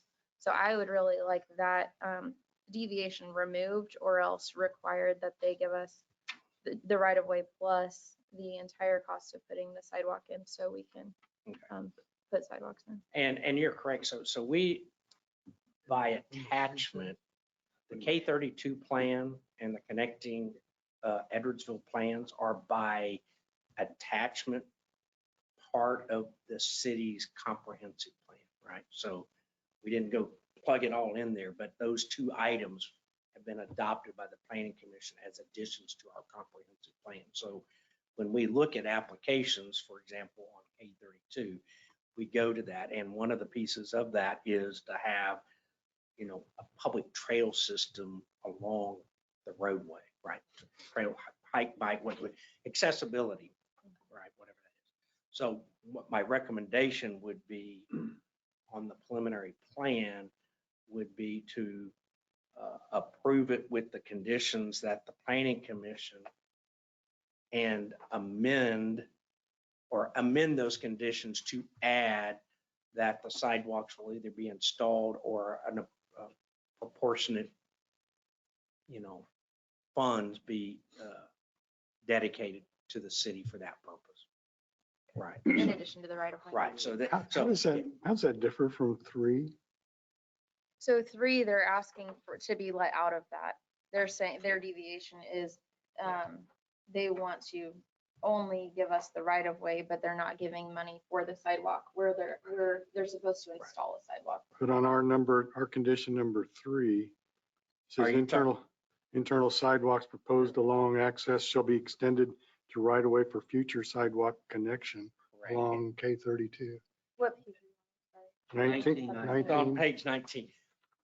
Yeah, so their original plan, and I don't, it may, I know these pages get hard to see, but their plan was they had sidewalks as they're required around their buildings. So if you look at, I was trying to find one of these, the site layout plans, east and west, which are attached behind, you'll see a preliminary site plan document. And then the 3rd and 4th page in are the sheet titles are C 3.0, 3.1. You'll see that they have sidewalks around their building, but there's no connections to any future public sidewalk that may be installed along K32. There isn't a Plaza West either, though. There are not, but, Is that in there for them to, well, we can't go back to, well, I know that. I mean, we can't really go back, but that's the reason for this requirement is to say, we want them to be able to connect. So if you're at those buildings and you want to go out to the sidewalks, right now, there's no way to do that. Now, that doesn't mean from every building, there's a connection. It may be at the driveways, it may be at 2 spots or whatever. I mean, we're not, that'll be part of the final development plan. We're simply saying that we're requiring that there be a connection between their sidewalk and the public sidewalk. That's 10 feet, 15 feet, 30 feet, whatever that is. Otherwise, you have 2 separate sidewalk systems interconnected. And I think, Mike, that, and maybe Chuck, this might be what you saw too, is modification regarding deviation 3 is at the top of page 19. And that's where it says that they'll give, in lieu of installing sidewalk, the applicant is to make contributions to the community fund in amount equivalent to such sidewalks that would allow us to install sidewalks there or wherever at a future date. Right. But And that was staff's recommendation. to the so, planning but that's not commission. included in the conditions. Well, we're saying that deviate, I would add it to the conditions just for clarity. Add it. But Okay. I mean, I think you can just add modification regarding deviation 3 as part of the conditions. That was staff's recommendation Okay. to the planning commission and to the applicant was, if you're not going to build the sidewalks, so staff was not in support of the deviation. Right. Right. And so in our report, we said, we believe that deviation should be modified to say, in lieu of installing sidewalk, the applicant is to make a contribution to the Edwardsville Community Fund in the amount equivalent to such sidewalk. So we will determine a cost based on we'll have our city engineer prepare a cost estimate to put sidewalks in, so much per linear foot. And we're using the community fund because that's a way for us to segment those dollars. It could go into a separate fund in the city one way or the other, but the intent is some way or another, those funds are segmented. So they won't go to the general fund. They won't go to a fund where they can be used for just anything, anytime, right? We're collecting funds specifically to make sidewalk improvements. Now, it doesn't necessarily mean that the first dollar spent out of that fund would do sidewalks at that location or any location, right? So it's not specific to the location, but if we say, hey, the city has decided we're going to build a sidewalk from 4th Street to the western city limits. And inside this fund over here, we've collected $50,000 for sidewalks, but it's going to cost us $150,000. We can use those $50,000 to do that project out there, right? So it's not, I mean, they can go ahead and put the sidewalk in themselves. That's their option.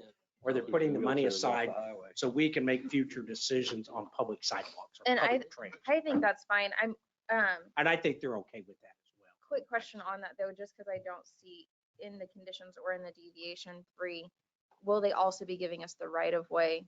Yeah, that's on the plat. That's on the plat. And we So can if we go to do the plat and sidewalk yeah. right there in the future, that's already taken care of. Yeah, so the plat has a sidewalk and drainage easement across the front. I'm looking for too many documents to look through here. Plats are pretty straightforward. There's drainage. Yeah. Trying to get you to the right page. Find it. Well, the plat has it. I apologize. I'm probably the Kansas. It's hard to see, but there is a dedication of easement. It's a utility and sidewalk easement. Exactly what we did at 10600 Call Drive. You remember that one? That Mr. Tubal-Singh came before the city council. That's the former McEnany property. And we did the same thing. We said, you're going to provide the easement, and it's a combination of utility and sidewalk, right? We don't care if there's a water line under it or there's something under the sidewalk. It's not perfect, but. Did you want the comment regarding deviation 2 included in conditions as well? That one says the Union Pacific Railway right of way should not be included in the calculated area. The planning commission didn't feel that was a significant issue on coverage. And again, we were using the 50%, which is the industrial zoning category. And that's only one. So the property that's farthest to the west is C2. The other 2 properties are I1. So, right, you got 3 separate parcels out there, and they're not all zoned the same. So I think we were comfortable, they were comfortable with allowing that higher lot coverage, just as it is in Plaza West and Plaza West 2. Okay, so we don't need to include deviation 2, We do just not. deviation. That was not an issue that they Just felt. modification of deviation 3. Yes. Okay. And so really, I'm trying to keep these on. So we have the preliminary plan, which again, key to this is it's really talking about the buildings, how many buildings are out there, the coverage of the land, the broad access, those types of pieces. You know, if that is acceptable, and again, the planning commission is making a recommendation to accept it, subject to the conditions. And if you wish to modify the conditions by adding the modification to deviation 3, I would include that in the motion. And since you are effectively revising the planning commission's recommendation, it requires the 2/3 vote, which is fine because it still takes 4 of the 6 governing body members to vote in the affirmative. Just because of our size, every planning commission vote requires 4 of the 6 governing bodies to pass something in the affirmative. So You'd mentioned that they hadn't given us anything on their building. no, they've provided, they have elevation plans. Well, They're you mentioned using- something about that it hadn't been reviewed or something. I didn't know if we needed to put that in the conditions. Well, just the planning commission, well, you're right. It should be added in the staff report. You'll see that and again, normally I'm much more organized than this, but in the agenda memo on the second page, so page 13, the last line, it says that the planning commission also recommended that the applicant provide details and samples of all exterior building materials for review and approval, which obviously is the planning commission and ultimately the city council. That would be in addition to the conditions. So the conditions in the staff report, plus the modification to the deviation, plus the recommendation of the planning commission. And I won't make you repeat all that. That is what we're looking at. So if we're talking about, you know, then the materials they are using are acceptable materials, broadly speaking.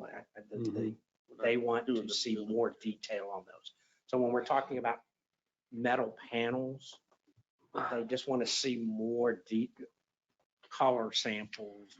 What's the finish on the metal panel, right? We don't allow like corrugated tin or flat metal, right? So these are panels very similar, again, have been approved on 2 other projects.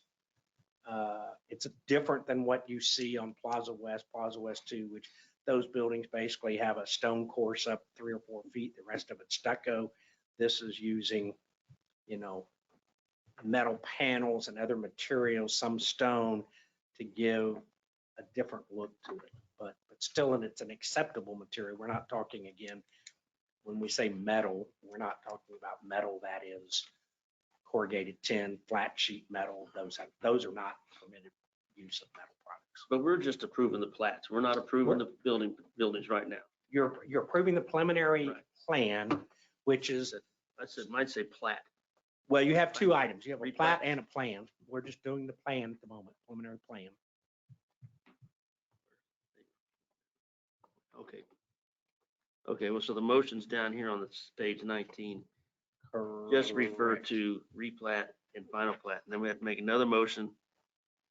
So if you go to page 19, Right. so at the top, starting at the top of 19, you have preliminary plan. And we're saying we want you, the recommendation is to accept the planning commission's recommendations with the 2 additions, one being the condition that they added for the samples of exterior materials, and the second one is the deviation language modifications on the sidewalks. What you just said, I make the motion. To approve. I second it. We have a motion and a second. Will the clerk please call roll? Yeah, really. That's Oh. 42 pages. Bishop, Yes. Mawat, Yes. Shriver, Yes. Scott, Yes. Adams. Yes. The plat is fairly straightforward. Again, they're creating 2 lots plus a tract of land to be developed. It meets generally all of the requirements. At this point, it is a preliminary plat. The general conditions are generally the ones that we typically require. The additions are obviously the lease document. We put it both on the plat and on the preliminary plan. So again, we want to see those lease documents.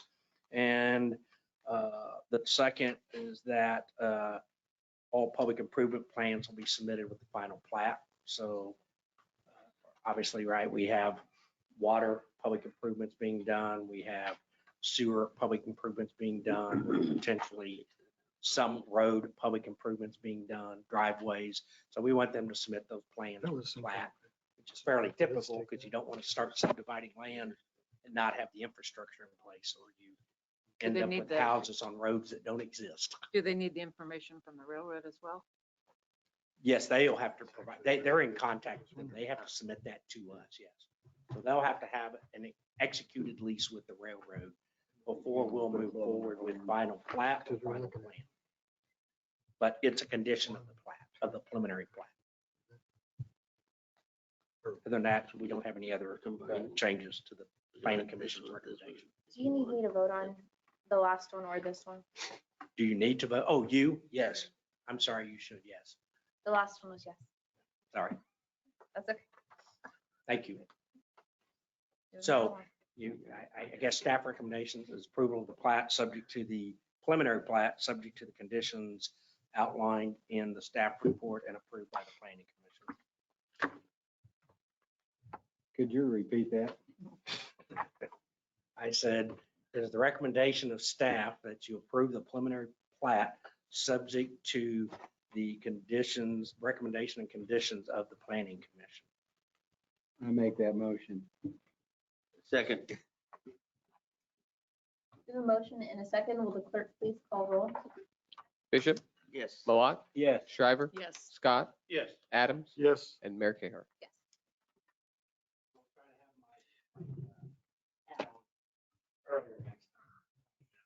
Well, I want to make a comment on that Plaza West West. If it's as nice as Plaza West, it's going to be a good addition to 32 Highway. I think. The only thing we'll be missing is the sweet corn that came off of there. Mhm. But This it's a is not good, a concrete plant. well, it's not a ready mix plant or whatever. No, I'm happy that this is coming. They do, I just for reference, I mean, they still have some work to do. Yeah, I they think do. part of their process is, you get to the preliminary, it doesn't always lead to finals, right?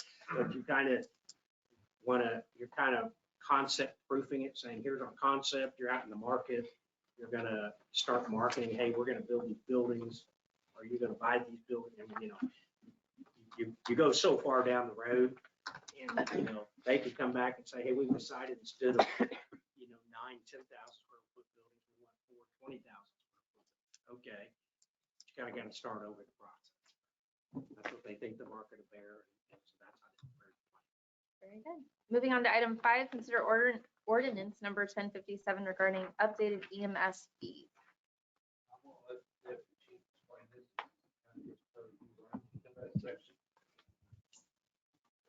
Good evening, Mayor and Council. Deputy Chief Ben Morrow, I present to you a proposal to revise the ordinance which sets the fees for the ambulance services that the city provides. To my knowledge, the rates haven't been increased since we started the EMS service in July of 14. And additionally, Medicaid in the state of Kansas increased their reimbursement rates beyond what we're charging for some things.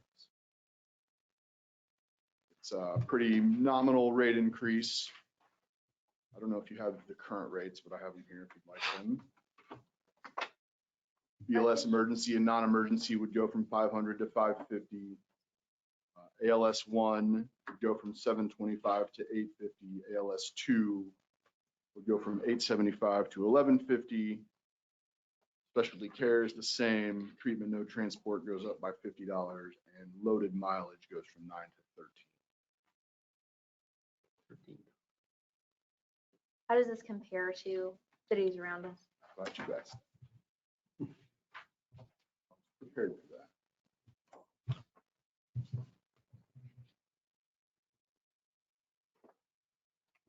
Bonner Springs charges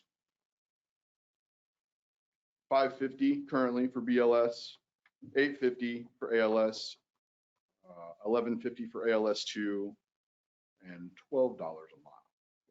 They charge $125 for treat and no transport. So what happens if Edwardsville goes to Bonner and has, even though they're doing a Bonner resident? Service provider is who sets their rate. Okay, didn't know. Sure. Kansas City, Kansas, their rates are almost identical to the rates from Bonner Springs. Leavenworth County's rates are lower, but they charge for materials that they use. So when they start an IV on someone, they charge for a catheter, a lock, flush, the tape that they use to stick it to the skin, the bag, the line that attaches the bag to the lock. So when you look at their base rates, they're a lot lower until you factor those things in, So they do an itemized statement. essentially. Interesting. Do you have an average increase on the percent of the increase? The average I of didn't that? run a percentage. I mean, it's 10% for the BLS. ALS is probably closer to 20. And then the ALS2 and specialty care are actually a little higher than that. The rates we're using now, we've been using for about 8 years. Those rates were taken from the Mark study. There was over 22 agencies. We did a lot of the study on this body set those fees originally. I think what he's in here is just the cost more to do business. I think the description of KCKs there, that particular way they bill itemized, that was, they've been doing that for a long time. And we chose not to go that route. We just want to say, hey, here's that fee. It's easier for our collection agency. That's the fact. Yeah, I don't think those things change. No, I think our billing office would increase their commission rate if we started billing for specific equipment and stuff like that. And if you always set the price higher than Medicare or Medicaid rates. You're losing money from the state if you don't. Are these matching those now? You said we were under before. Yeah, so the biggest one is the loaded mileage rate. Medicaid increased their reimbursement to $11.56, maybe 54 per mile. Right now, we're only charging $9, so we're losing that money. Mhm. And their other rates went up as well, but I don't have those figures in my head, but it's marginal. Just give us enough room, if there are some adjustments in Medicare or Medicaid, traditional adjustments, that this can stick for a couple of years. For the base rate, BLS and ALS, yes, like I said, Medicaid, 5% for a BLS and ALS response. So it's from 107 to 225, 375, I think $400. So our base rate is still well inside the federal government or the state goes back. Okay. Usually fluctuate off either mileage, loaded mileage, change. Okay. Because it's a real hassle to do that very often. Additionally, this won't affect any contracts that we have with insurance providers. If we have a negotiated rate, it won't change that. How's our percentage of payment or how many delinquents are there, just out of curiosity? Like, is there a percentage number that you use on that, or? I have 2021's numbers right here.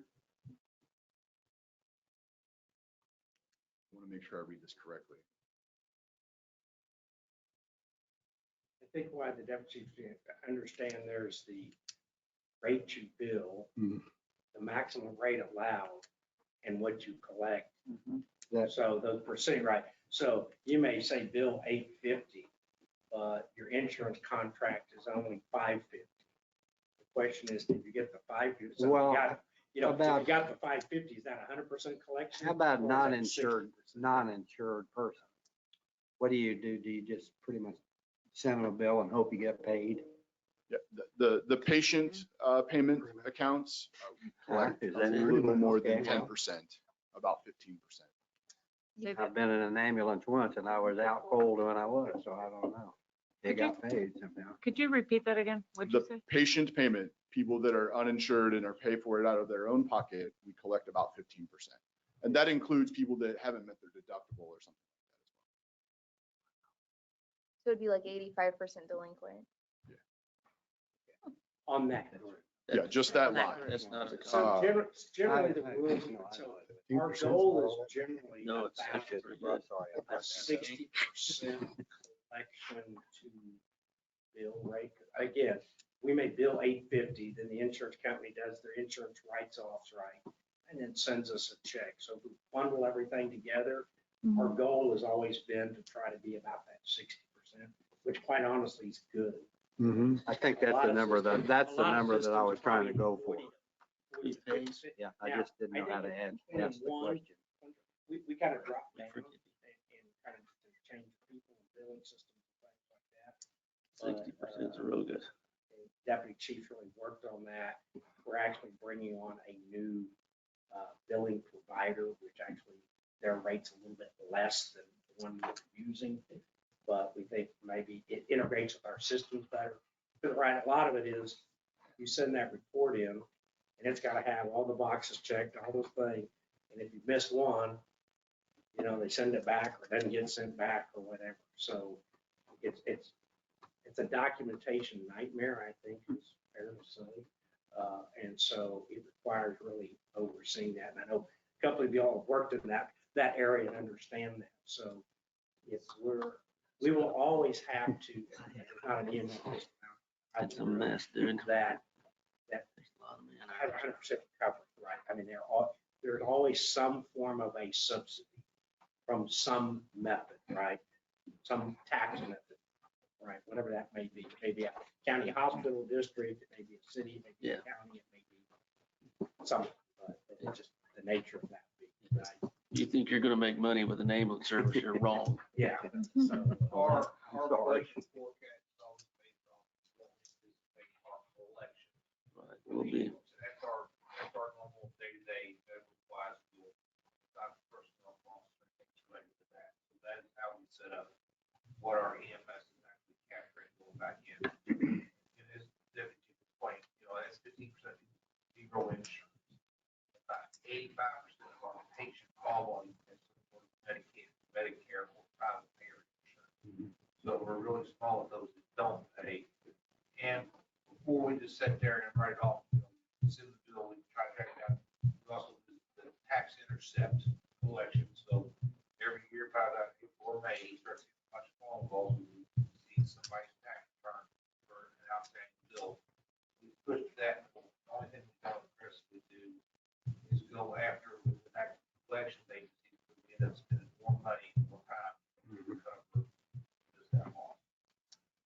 Can't get blood out of Some will make the argument that if we send it to a collection agency, but then to the state as well, we collect it from the state, the collection agency still put an F in and they want a commission. And additionally, when we get a payment from the state, we have to let an agency know we started using one and it wasn't worth the time, to be honest. So we didn't pull those accounts from them, but we didn't send them anymore. And I don't think they were a bad agency. I just don't think it fits for our business model. Madam Mayor, I make a motion, we adopt ordinance number 1057. Second.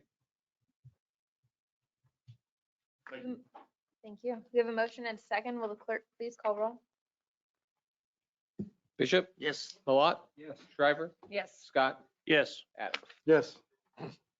Moving on to item number 6, hearing presentation regarding the quarter 2 budget review for 2022. You're gonna get tired of the word budget here in a few more months, I'm sure. Too We'll late. give you a break for about 90 days. Right, yeah. Too late.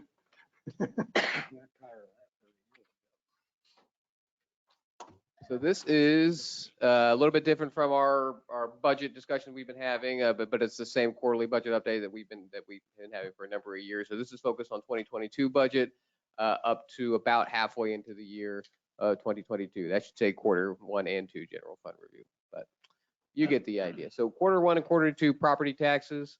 Right now, as was mentioned earlier, we budget a 97% collection rate. We've met that at this point in the year. There's 2 more distributions to come, which are kind of the smaller distributions that we get at the end of the year. So anything we collect at this point is going to be over in property taxes, both delinquent and regular property tax payments. is going to be over and above what we have already budgeted, which is good. Probably, again, it's not going to be much. We're at that 97% collection at this point right now. All this means is that when we're estimating year-end collection for property taxes, we'll probably put that number closer to about 98% versus 97%. So again, property taxes perform nothing, no major hiccups in property taxes. As always, that's one of our more stable forms of income into the city. Sales taxes, this data is actually between January and July, so we've got the first 7 months of data for sales taxes. We're still overperforming where we're typically at this point in the year, at least as it relates to what our budgeted estimated final is going to be. But we're starting to cool a little bit. So whereas we were performing above the trend lines for city sales, city use, Wyandotte County sales, and Wyandotte County use taxes, we've been kind of above at the top end of those trend lines all year. We're starting to fall back in line with kind of normal trajectory. So, I mean, that could just be, a product of people not being around much over the summer. We do typically see this kind of dip around this time of year. This dip was a little bit more precipitous because our collection's been so high in the earlier parts of the year, but it's not so low that it's below, what the norm would be. So, I mean, we might adjust our end of the year estimates a little bit and kind of pare those down some, but nothing dramatic. So sales taxes, again, we're still performing a little bit more than expected, just not as strong as we were, 2 months ago. Franchise taxes revenue, again, nothing really to report. We had a couple years there after 2018, after the Evergy and Westar merger, or the Westar and KCP&L merger, where we were not really sure how to get a handle on how those rates were going to come in. There were really a lot of fluctuation there. At this point, though, we've kind of got a handle on it. We're right at the midpoint of the year, at halfway of the amount that we think we're going to collect out of franchise taxes. So we shouldn't see a lot of surprises there. We might even bump that up, maybe $5,000 to $7,000 in estimated revenue for 2022. Gaming revenue, again, this is January through July, so we are above about 5% where we typically would be at this point in the year in relation to what the audited final might be. So again, this might get bumped up, $5,000 to $7,000, maybe $10,000 as far as end of the year estimates go. But again, we've kind of got that area in the revenue lines pretty well. That variable is pretty well under control. We can predict what it's going to do. So not a whole lot of surprise coming out of gaming revenue. Now, court fines. This is a good example of why we both on the administrative side and on the police department side, we're pushing for that additional part-time deputy court clerk. Because as you can see, so even taking out the percentages where typically at this point in the year, halfway into the year, we're at 50% of what our revenues are, which makes sense. Using that same metric, we're 72% of where we thought our revenues would be. Oh, so we're well above where we thought we would be at this point in the year. But even outside of the percentages, how one number relates to the other, you can see that far blue line is as high as it's ever been going back to 2017 and before that as well. So activity in the court is way up. Our dockets are getting bigger and bigger. Not really any sign that those are going to get smaller. So the addition of that part-time clerk, who again, he kind of assumed the role and duties that the police services clerk was doing as it relates to court. Now, obviously, there's always going to be a relationship there. So it's not as if we've got a lot of extra bodies doing that work. It's essentially the same man hours dedicated to the court aspect of it, but the police services clerk is now more freed up to focus on her actual duties over in the police department. So it's a benefit to them. But as you can tell, the police department needed that staff and administrative work taking place in the police department. But that didn't mean that the court could really afford to lose any of that administrative support, as evidenced by this record activity level as far as the dockets and revenue collections in 2022. So we expect that number. Obviously, we're going to go above the 408,000, what our estimate was going to be. So right now we're just kind of playing around with how we think it's going to be for the rest of the year, but should be performing above that 400,000 by the time December rolls around. Talked about this a little bit in the last slide, and we brought this up before. So right now we're only at 36% of where we thought we'd be at the end of the year for EMS revenues. And typically we're at 50. So we brought this up where there was a blip in one of our months on the collection amount where it was way down for some reason. We didn't think too much of it because it popped back up. But we've had about 2 more months of that where it's down enough to where it's having this effect on it. We think at this point, and looking at the reporting that we've got with our partners in ambulance billing, that it might be some disconnect with how some of that revenue is being reported and accounted for on one of our 2 ends. So between myself and the finance manager and the deputy fire chief, we're going to be looking at that this week just to make sure that we've got all our ducks in a row and that this isn't indicative of anything, any larger concern, and it might just be kind of one of those blips, those years where collection in this area is down. But at this point, we think that it's down to the point where, we had some staff turnover at the beginning of the year and some vacancies where there were people backfilling. So just trying to trace if there was some change in processes on our side of things or on the billing side of things that might be affecting this. That way we can find that if there was an issue there that we need to correct, that we can do that before we need to make any changes. So something we're keeping an eye on. We were probably gonna pare that estimate, that $190,000 estimate down anyway. So just a little bit more attention is going to be paid to this particular line item between now and the end of the year. Motor vehicle taxes, not a lot of variability there. We don't put a lot of effort into predicting that. This is really just based on the state formula that's communicated us through the county, which is usually behind and under, which is always good, but we don't try and go over and above what they think that we're going to collect. We're at 58% of 2022 budget compared to 51% where we typically are. So we should over collect in this particular revenue item. Any questions on the general fund revenue levels? So just to put a pin on that, we're currently at 73.4% of our budgeted revenue estimates in total. So that compares to, at this point in the year, normally we're at about 66%. So the short version of that is we're farther along in revenue collections than what we typically are in years past using our estimated revenue end figure, which means we're probably going to overperform that. That's largely due to the court revenue being so high and sales taxes being so high at the beginning of the year. Slightly attributable to that kind of, stronger than normal property tax collection. So, this is not an unfamiliar story. We typically, at least in the last 5 to 6 years, have overperformed in our revenue line items because we've been so conservative.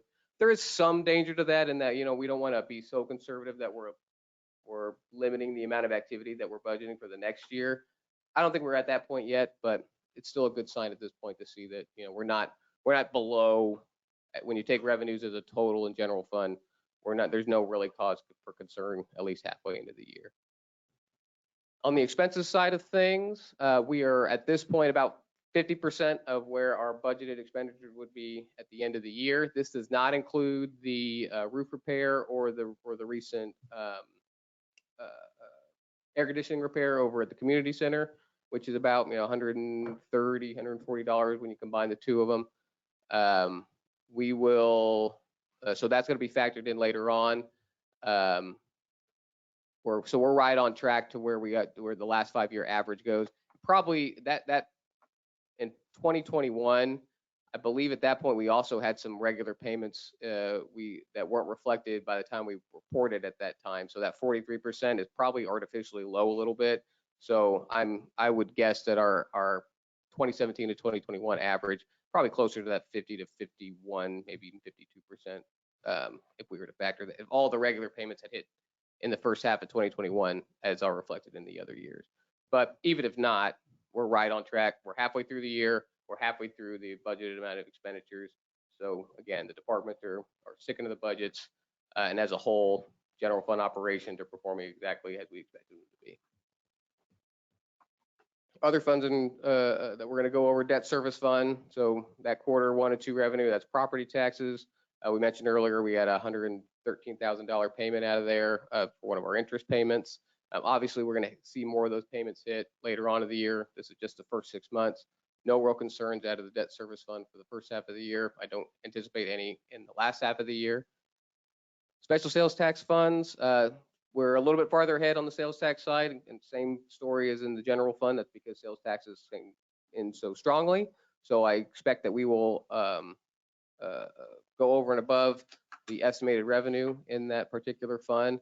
Expenditures, we should, I don't believe, this and our special highway fund, depending on how we structure the payments for our Swartz Road project, we might have a budget amendment in one of those two funds just to cover those costs, but we've got capacity in both of those, so it's not, cause for concern.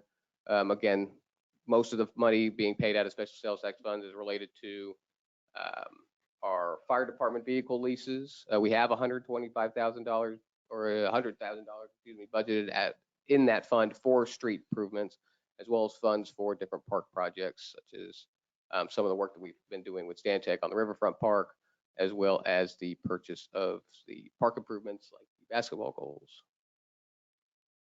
Special highway fund, we have had some expenditures in there. I think it's been less than 5,000 though. That's why you don't really see anything in that column.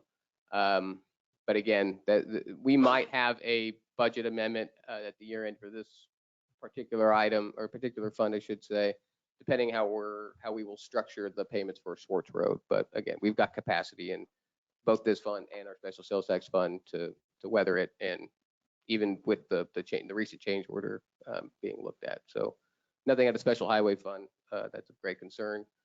Economic development fund, we don't really have much activity out of there. Typically that's populated, the revenue side of things comes from things like origination fees when we're doing IRBs. We haven't had any this year or last year, so that's why the revenue there is what it is. And not a lot of expenditures come out of that either. That's payments to EDC, that's payments to our local chamber, that's those kind of things. Solid waste fund, for both this and the sewer fund, if you were paying attention to our reports, our monthly reports and the regular agenda, those numbers might look a little bit different. And the reason is I use our utility billing software to get kind of up to the minute collection rates for both of those funds, whereas the other reports use our general ledger, which, like everything else, is a couple weeks behind. So we're right on track as far as revenue collection goes. You can tell in our if you compare our revenue to our expenditures, expenditures is outpacing revenue just a little bit. That's mostly attributed to the additional costs for the citywide cleanup. So I don't believe this reflects any of the payments or any of the new fee structures that we talked about earlier this year. So that might change things a little bit.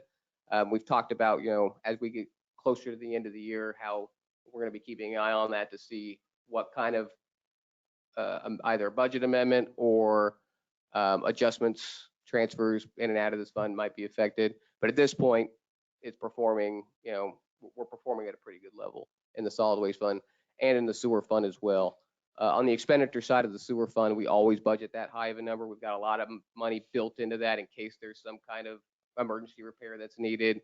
Knock on wood, we've not had to do that this year. So I don't expect, if things continue the way they've been going, that we'll hit that expenditure level that's been budgeted at $843,000, and revenues for sewer utilities coming in just as strong as they ever were. So what's left in our budget development for 2023 is next meeting, we will have our R&R public hearing. So that public hearing it's separate from the actual budget public hearing, in that this is the public hearing. This is the new step that the state added to where if we're going to exceed their prescribed revenue neutral rate, then we need to hold this public hearing, and that officially sets our maximum for that we can go for a mill levy. We'll also at that time call for a public hearing on September 12th for the final adoption of the 2023 budget. Similar to, just the same as past years, we can set a mill levy for public hearing purposes. That's our not to exceed rate. We can always go lower than that. We just can't go above that. So it's not been uncommon in the past where we set a mill rate at a level where we're assuming that we're going to go down from. But again, it gives us that space to kind of, it sets a goalpost for us so the departments can put something together that we feel is most appropriate and with respect to our resources and activity level for the next year. So that's our quarterly budget update for 2022. Not a whole lot of shakeups. Again, really the major thing that we're looking at on the general fund side of things for revenue is going to be taking a closer look at those EMS billing structures, just to make sure that everything's above board, we're not missing anything, and our billing company partners aren't missing anything either. But other than that, things are smooth sailing so far. Zach, when you said, but this is a question I shouldn't ask, but I'm going to. When you said the fire department equipment, the payments that are going out, we're paying for 2 ambulances, right? Are they paid for? 2 that are sitting over there now are currently have been paid off. The one that is in process of being built is one that has been financed. The other thing about apparatus purchases is they're not leases, they are 7-year finance point. But the 2 existing ambulances that have been over there, you all bought, paid for. Yeah. The council bought, paid for back in 2014, prior to the start of the. And there's one being built now. Okay. And That's what we're told. It should be about paid for then right now. By the time I get it, it will be. Correct, yeah, fire truck payment. Is there any estimated time on receiving that new ambulance? Yeah, whenever you want to get forward to put a chip in a truck and ship it to North Carolina, we won't let it take it. But And it doesn't, from what the fire department has been telling us and what seems to be the case, we're not alone in that particular set of circumstances. I didn't want to ask that question, but I felt like obligated to ask that question. Everybody's in the same boat, man. Mm-hmm. The last time I checked with our sales rep, he told us that they have budgeted a 4-week period in October for our ambulance to go down the line. He doesn't have a chassis or a VIN yet. People I talk to in this line of work are buying ambulances now to have them delivered in 25. Is that the year model they will be? Or will they be a 2021 model? It's a good question. I would imagine they'll be 24s or 25s at that time. There's been chatter that Ford is working with their insurance company to shred all the cars without chips that they don't have right now. Oh, boy. Okay. I'm sorry I brought that up, but I had to. Sure. I think the one point that's made there, and it's something we need to be considering, not necessarily in this budget, but the next one, and maybe even before the budget, is the probability of making an order for another ambulance is highly likely, even though we would not go get the financing for it until a later time. Right. So, Yeah. I mean, if we knew that it was going to be so far down the road, we would have just held the financing. Now, just so everybody's clear, why we went out, we financed it, right? We've made 1 or 2 payments out of the 3, but it sits in a trust fund at the bank. So the worst case scenario is we never get an ambulance and we have the money in the bank, right? But we don't transfer funds until the unit's received. It could be paid off relative to our financing with the bank. That's what I was before we saying. physically It's get like it, we already have. but there's no risk of the dollars. And now they're going to shred it. Right, the dollars are there. So I don't want to make sure, it's not like we wrote a check to the ambulance company and now we're waiting. They've received no funding, and they don't receive funding until such time as it's delivered, right? It's just like buying a car, right? I mean, the bank's not going to send money to the auto dealership until it's titled up and ready to go. Sorry, I brought that up, but For clarity purposes. Okay. Okay, thank you, Zach. Appreciate it. Moving on to item 7, consider recessing into executive session pursuant to KSA 75-43B6 for the discussion of acquisition of real property. I mean, I think we still need to, just for update purposes, I would not think we need, I don't know, certainly no more than 15 minutes. I think that's, Put into 8:45. until or 7:45, whichever. I mean, Madam Mayor, I make a motion that we exit into an executive session pursuant to KSA 75-43B6 for the discussion of acquisition of real property to return at 8:50. Motion and a second. Will the clerk please call roll? Bishop, Yes. Malat, Yes. Shriver, Yes. Scott, Yes. Adams. Yes.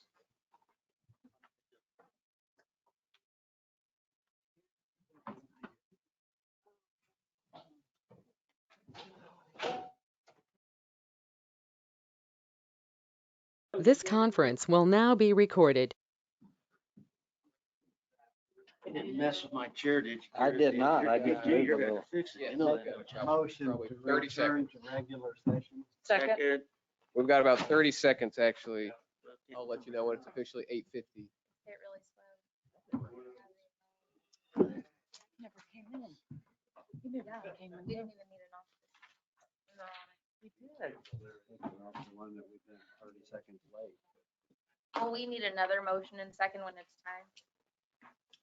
I'll give you the high sign when it's 8:50, and then a motion can be made to return to regular session. I sign. You're not old enough to know that, those actions.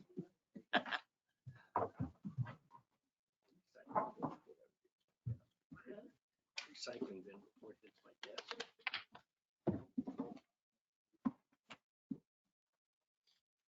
I make a motion, we return to regular session. Second. We have a motion and a second. Will the clerk please call roll? Bishop, Yes. Malat, Yes. Shriver, Yes. Scott, Yeah. Adams. Yes. Perfect time.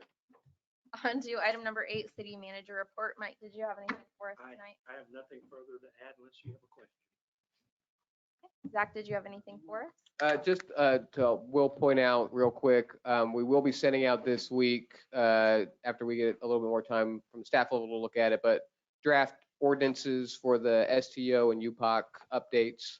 So we'll send that to you this week for review, and we'll include that on the agenda for the August 22nd agenda. But that way you get it plenty of time to look at it. I don't think there's any major substantive changes between this year and last year. So the ordinances will look pretty similar to what you've seen in the past.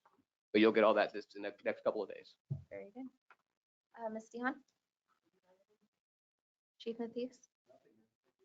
Chief Wyndham? Okay, Councilman Adams? On the sewer build out up at the Riverview project, where are we in that? Where are they in that project? It's hard to figure out where they are in that. And is it connected? And because there's parts sitting around everywhere and Not connected. They ran into intense groundwater and they got a proposal for cost to deal with that. And I'm not sure where they're at in getting moving forward. I was up there today and going to follow up this week to find out when are they getting back on site.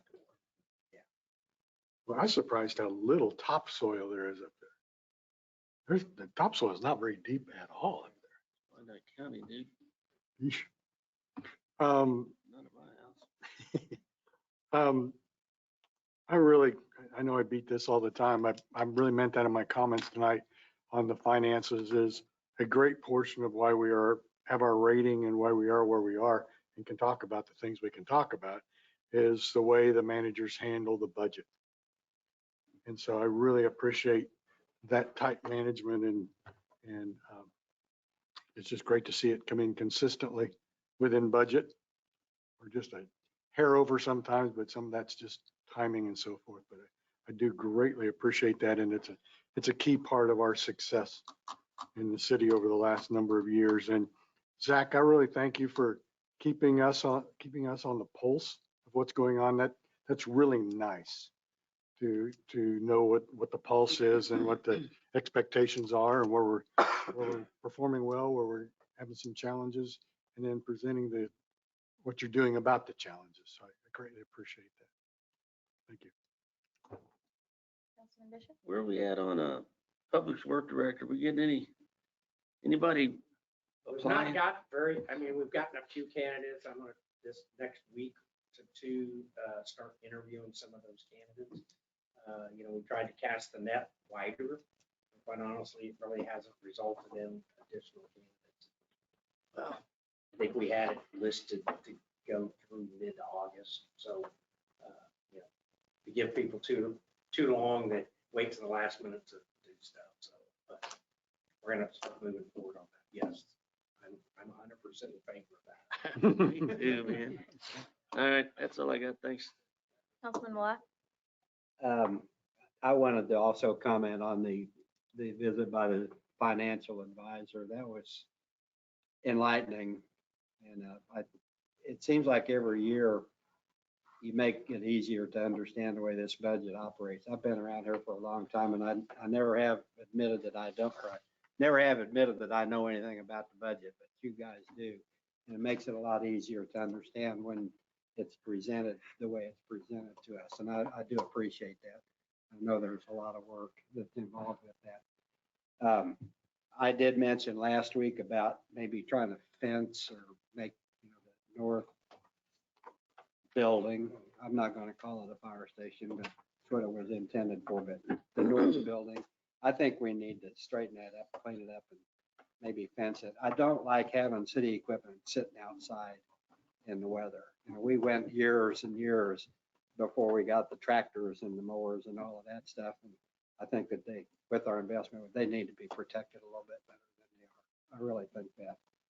And last week, or 2 weeks ago, I did mention something about the medians on 32 highway underneath the 435 bridges. Has there been any kind of contact with KDOT on that, or what's the process on that to try and get that straightened out? Because it is a horrible entrance to Edwardsville to see that. Well, the long story short is they're, saying, we did make an application for a grant to fund that. The city putting some funds towards that grant application. It was determined it's not an eligible project. And that basically it's eligible for local right-of-way maintenance and upgrades. So like when they repave roads and their typical maintenance budget, and they don't seem to have much interest in moving that forward. I think it's going to probably take some outside or maybe some political calls to higher up to say, look, that's, something needs to be, there's large, it's becoming, it already was, but I think it's becoming even a safety issue. There are pieces of asphalt that are out in the roadway that if you're driving down there at night, you're, even in the day, you're going to hit them. Well, I just, that at 7 Highway and K32, they put in all of those new lights and everything up there. And I don't think they needed those lights. They could have put that money down here on this highway.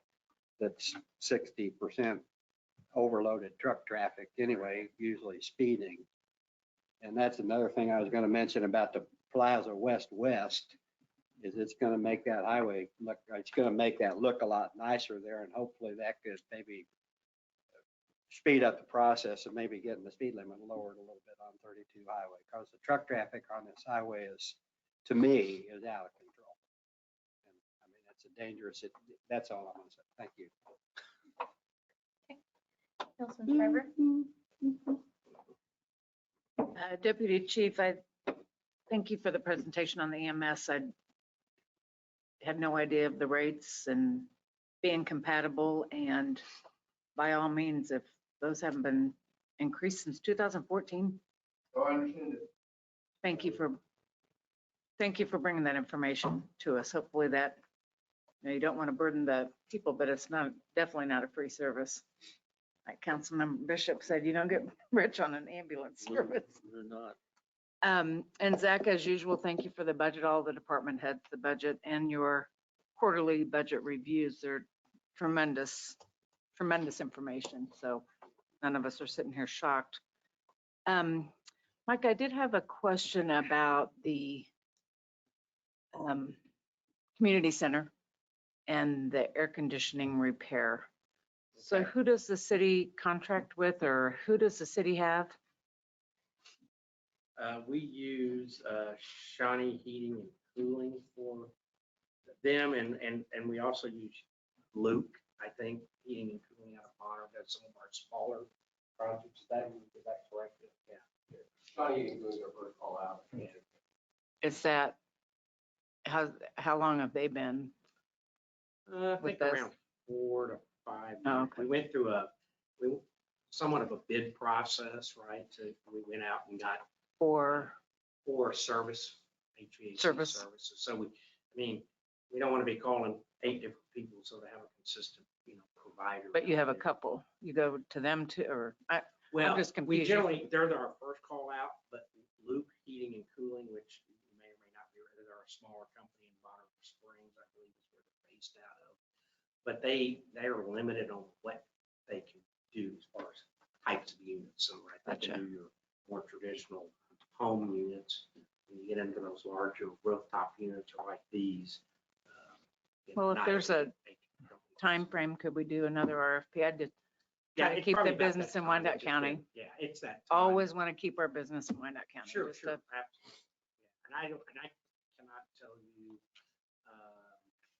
it was, I think right at the end of when Tammy was here, right before Dusty came, in that time frame.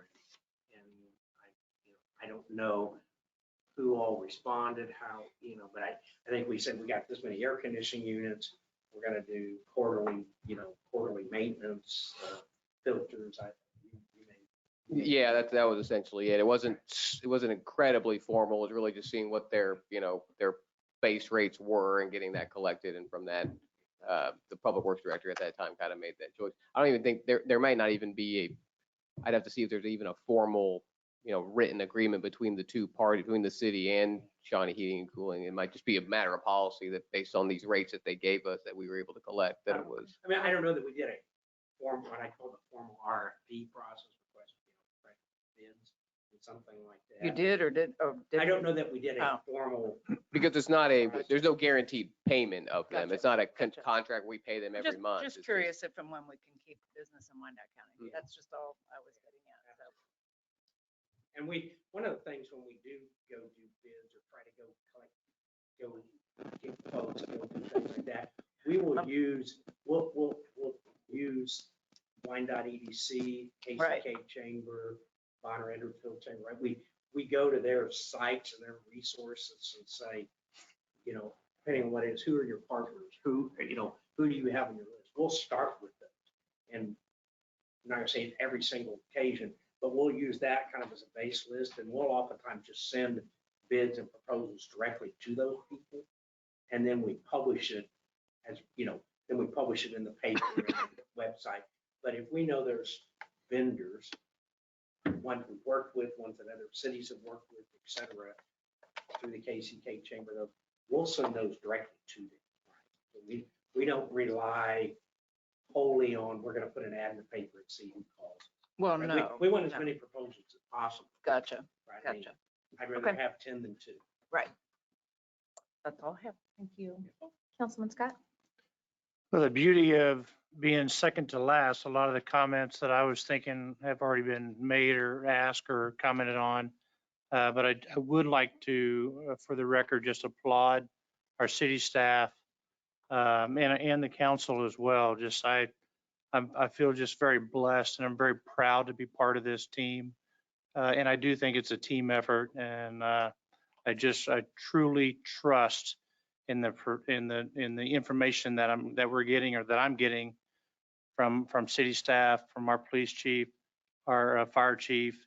It really feels good to know, especially after getting information from Clayton Kelly, our financial advisor as well, to know exactly, where we're at. And it feels good to trust that information and to know we have such good people, that we're working with each and every day. So I definitely applaud you guys and gals. I really appreciate everything that you do for us and for Edwardsville. And I like to just make a comment that I feel really strongly about us pursuing the facilities for Edwardsville as soon as we can. It's going to be a long process. And unfortunately with where we're at in, materials and everything, it's going to take a long time to get this thing going. And so I definitely want to see our options and make the best decision for our city and for our community and continue to grow as we need to. That's all I got. I got an email. I'm not sure if multiple folks got an email about trash in the right of way. blowing out of the recycling trucks as the trucks driving down the roads. I was sent pictures, but I've also seen it personally. When they're picking the recycling up, unfortunately, that can't be in bags. And so it's loose trash getting flipped into the back of the truck. And a lot of times, one time I saw it completely fall out of a dumpster and then all over the floor. And then it was just the dumpster was put back down on top of it. And then other times I've seen it flying out of the side of the trucks as they're going down the road. And we don't pick up that much litter around here to keep up with that. So I didn't know if we might be able to reach out to our trash service company. I feel like they've been really receptive and helpful before. And so maybe we can find a good solution, because I know we can't put it in bags. And so we might be limited to what that could be. Maybe to have some ideas for keeping the litter out of the right of ways from those trucks. One thing I would note, and I'm not sure people always know this, so, I mean, most people can live on, one recycling container, one trash can, but some, they're really good recyclers and they want to have another container, or, they got the family of, 7 and they got 4 kids and, under the age of 3, and they just got a whole lot of extra, right? So there is an option for that additional container, and there's a small fee, but it's not, it's, I don't remember what it is, $5, $8. $5 $5 for that extra container. Pay a year in advance. We try to encourage people, because when they stuff it on Pay a top year in and leave the advance. top open, then it's, that, 3 months. and technically they're supposed I to got an have extra. sufficient containers. Right. And I don't think it's so much of the overflowing, but as the truck's driving down the street, the trash is blowing out of the truck as it's driving down the street. And so I think it might need compacted more once it gets put in the truck, or if there can be like sides so it doesn't blow out of the side as easily. I don't know, that's not my expertise, but I know that the folks there have been generally really good to work with. And so I thought maybe they would help us find a solution on that. Yeah, we'll speak with them for sure. This has come up, once or twice before with this trash company, and really it's a driver training issue in that they've got a lid, essentially a tarp that goes over that back that, if they're just going down inside of the Williamson Farms, they're not pushing it back, that lid back every single address, but on your 98 streets, on, your kind of longer stretches between houses, that driver they need to remember to pull that back. And so we'll make sure to pass that message on that they're doing that. That would be great. Thank you. Did we hear anything back about the UG's newly acquired pothole machine? If we have any of Not, that? partially it was email, so I may have gotten a response and don't have a response. We do have some losses, Okay. period of time in there. So we'll just reach I will back out. follow back up. Very good. And speaking of potholes, there's a huge chunk missing out of the side of Shawnee Road. So that would be just east of 110th Street. They've been out doing a lot of work. I mean, you probably don't see, but we've had several like neighborhood areas where they cut it out, tried to do longer patches. Some people where their driveways were at and some things like that. I think just yesterday they put down 15 tons of asphalt. So maybe they already cut it out. Either way, there's a huge chunk missing. it's possible, but I will follow up with them in my daily They have call. saved them some work. It's Yeah, already done. It's a good opportunity. I know we don't have a public works director, but James is our public works supervisor. Now that we've got our full crew, I mean, he's really doing a great job of trying to keep the wheels on the buses and things like that. He really is kind of stepping it up in that sense of trying to just keep all these little things going. I bet there's a lot falling on him right now. Yeah. So With the absence of a public works director. So we do appreciate that work. KDOT was on my list as well as far as the medians and just how terrible it looks in our city. I know Dusty had reached out to KDOT and put in the grant applications. If we need to send a letter or I need to make some calls, let's go ahead and make connections now, make an initiative to get out there to different representatives and people that might be helpful. However I can help, let me know. Wanted to just do a quick reminder, if possible, that we would have a very specific and separate announcements for any public hearings coming up. So folks are sure to not miss out on those, just to an extra effort of transparency. And then thank you again for having the financial advisor come out. I feel like that when we're planning for large budget items that we haven't really had to in a long time, it's really important to know where that money's coming from, that we're still gonna be in a healthy place. If we take a financial hit like that, and kind of gives us the tools that we need to know how to plan ahead. I feel like that was really helpful for us to hear from him, just kind of put it into layman's terms. And so thanks for arranging that. That's all I've got for tonight. Thank you.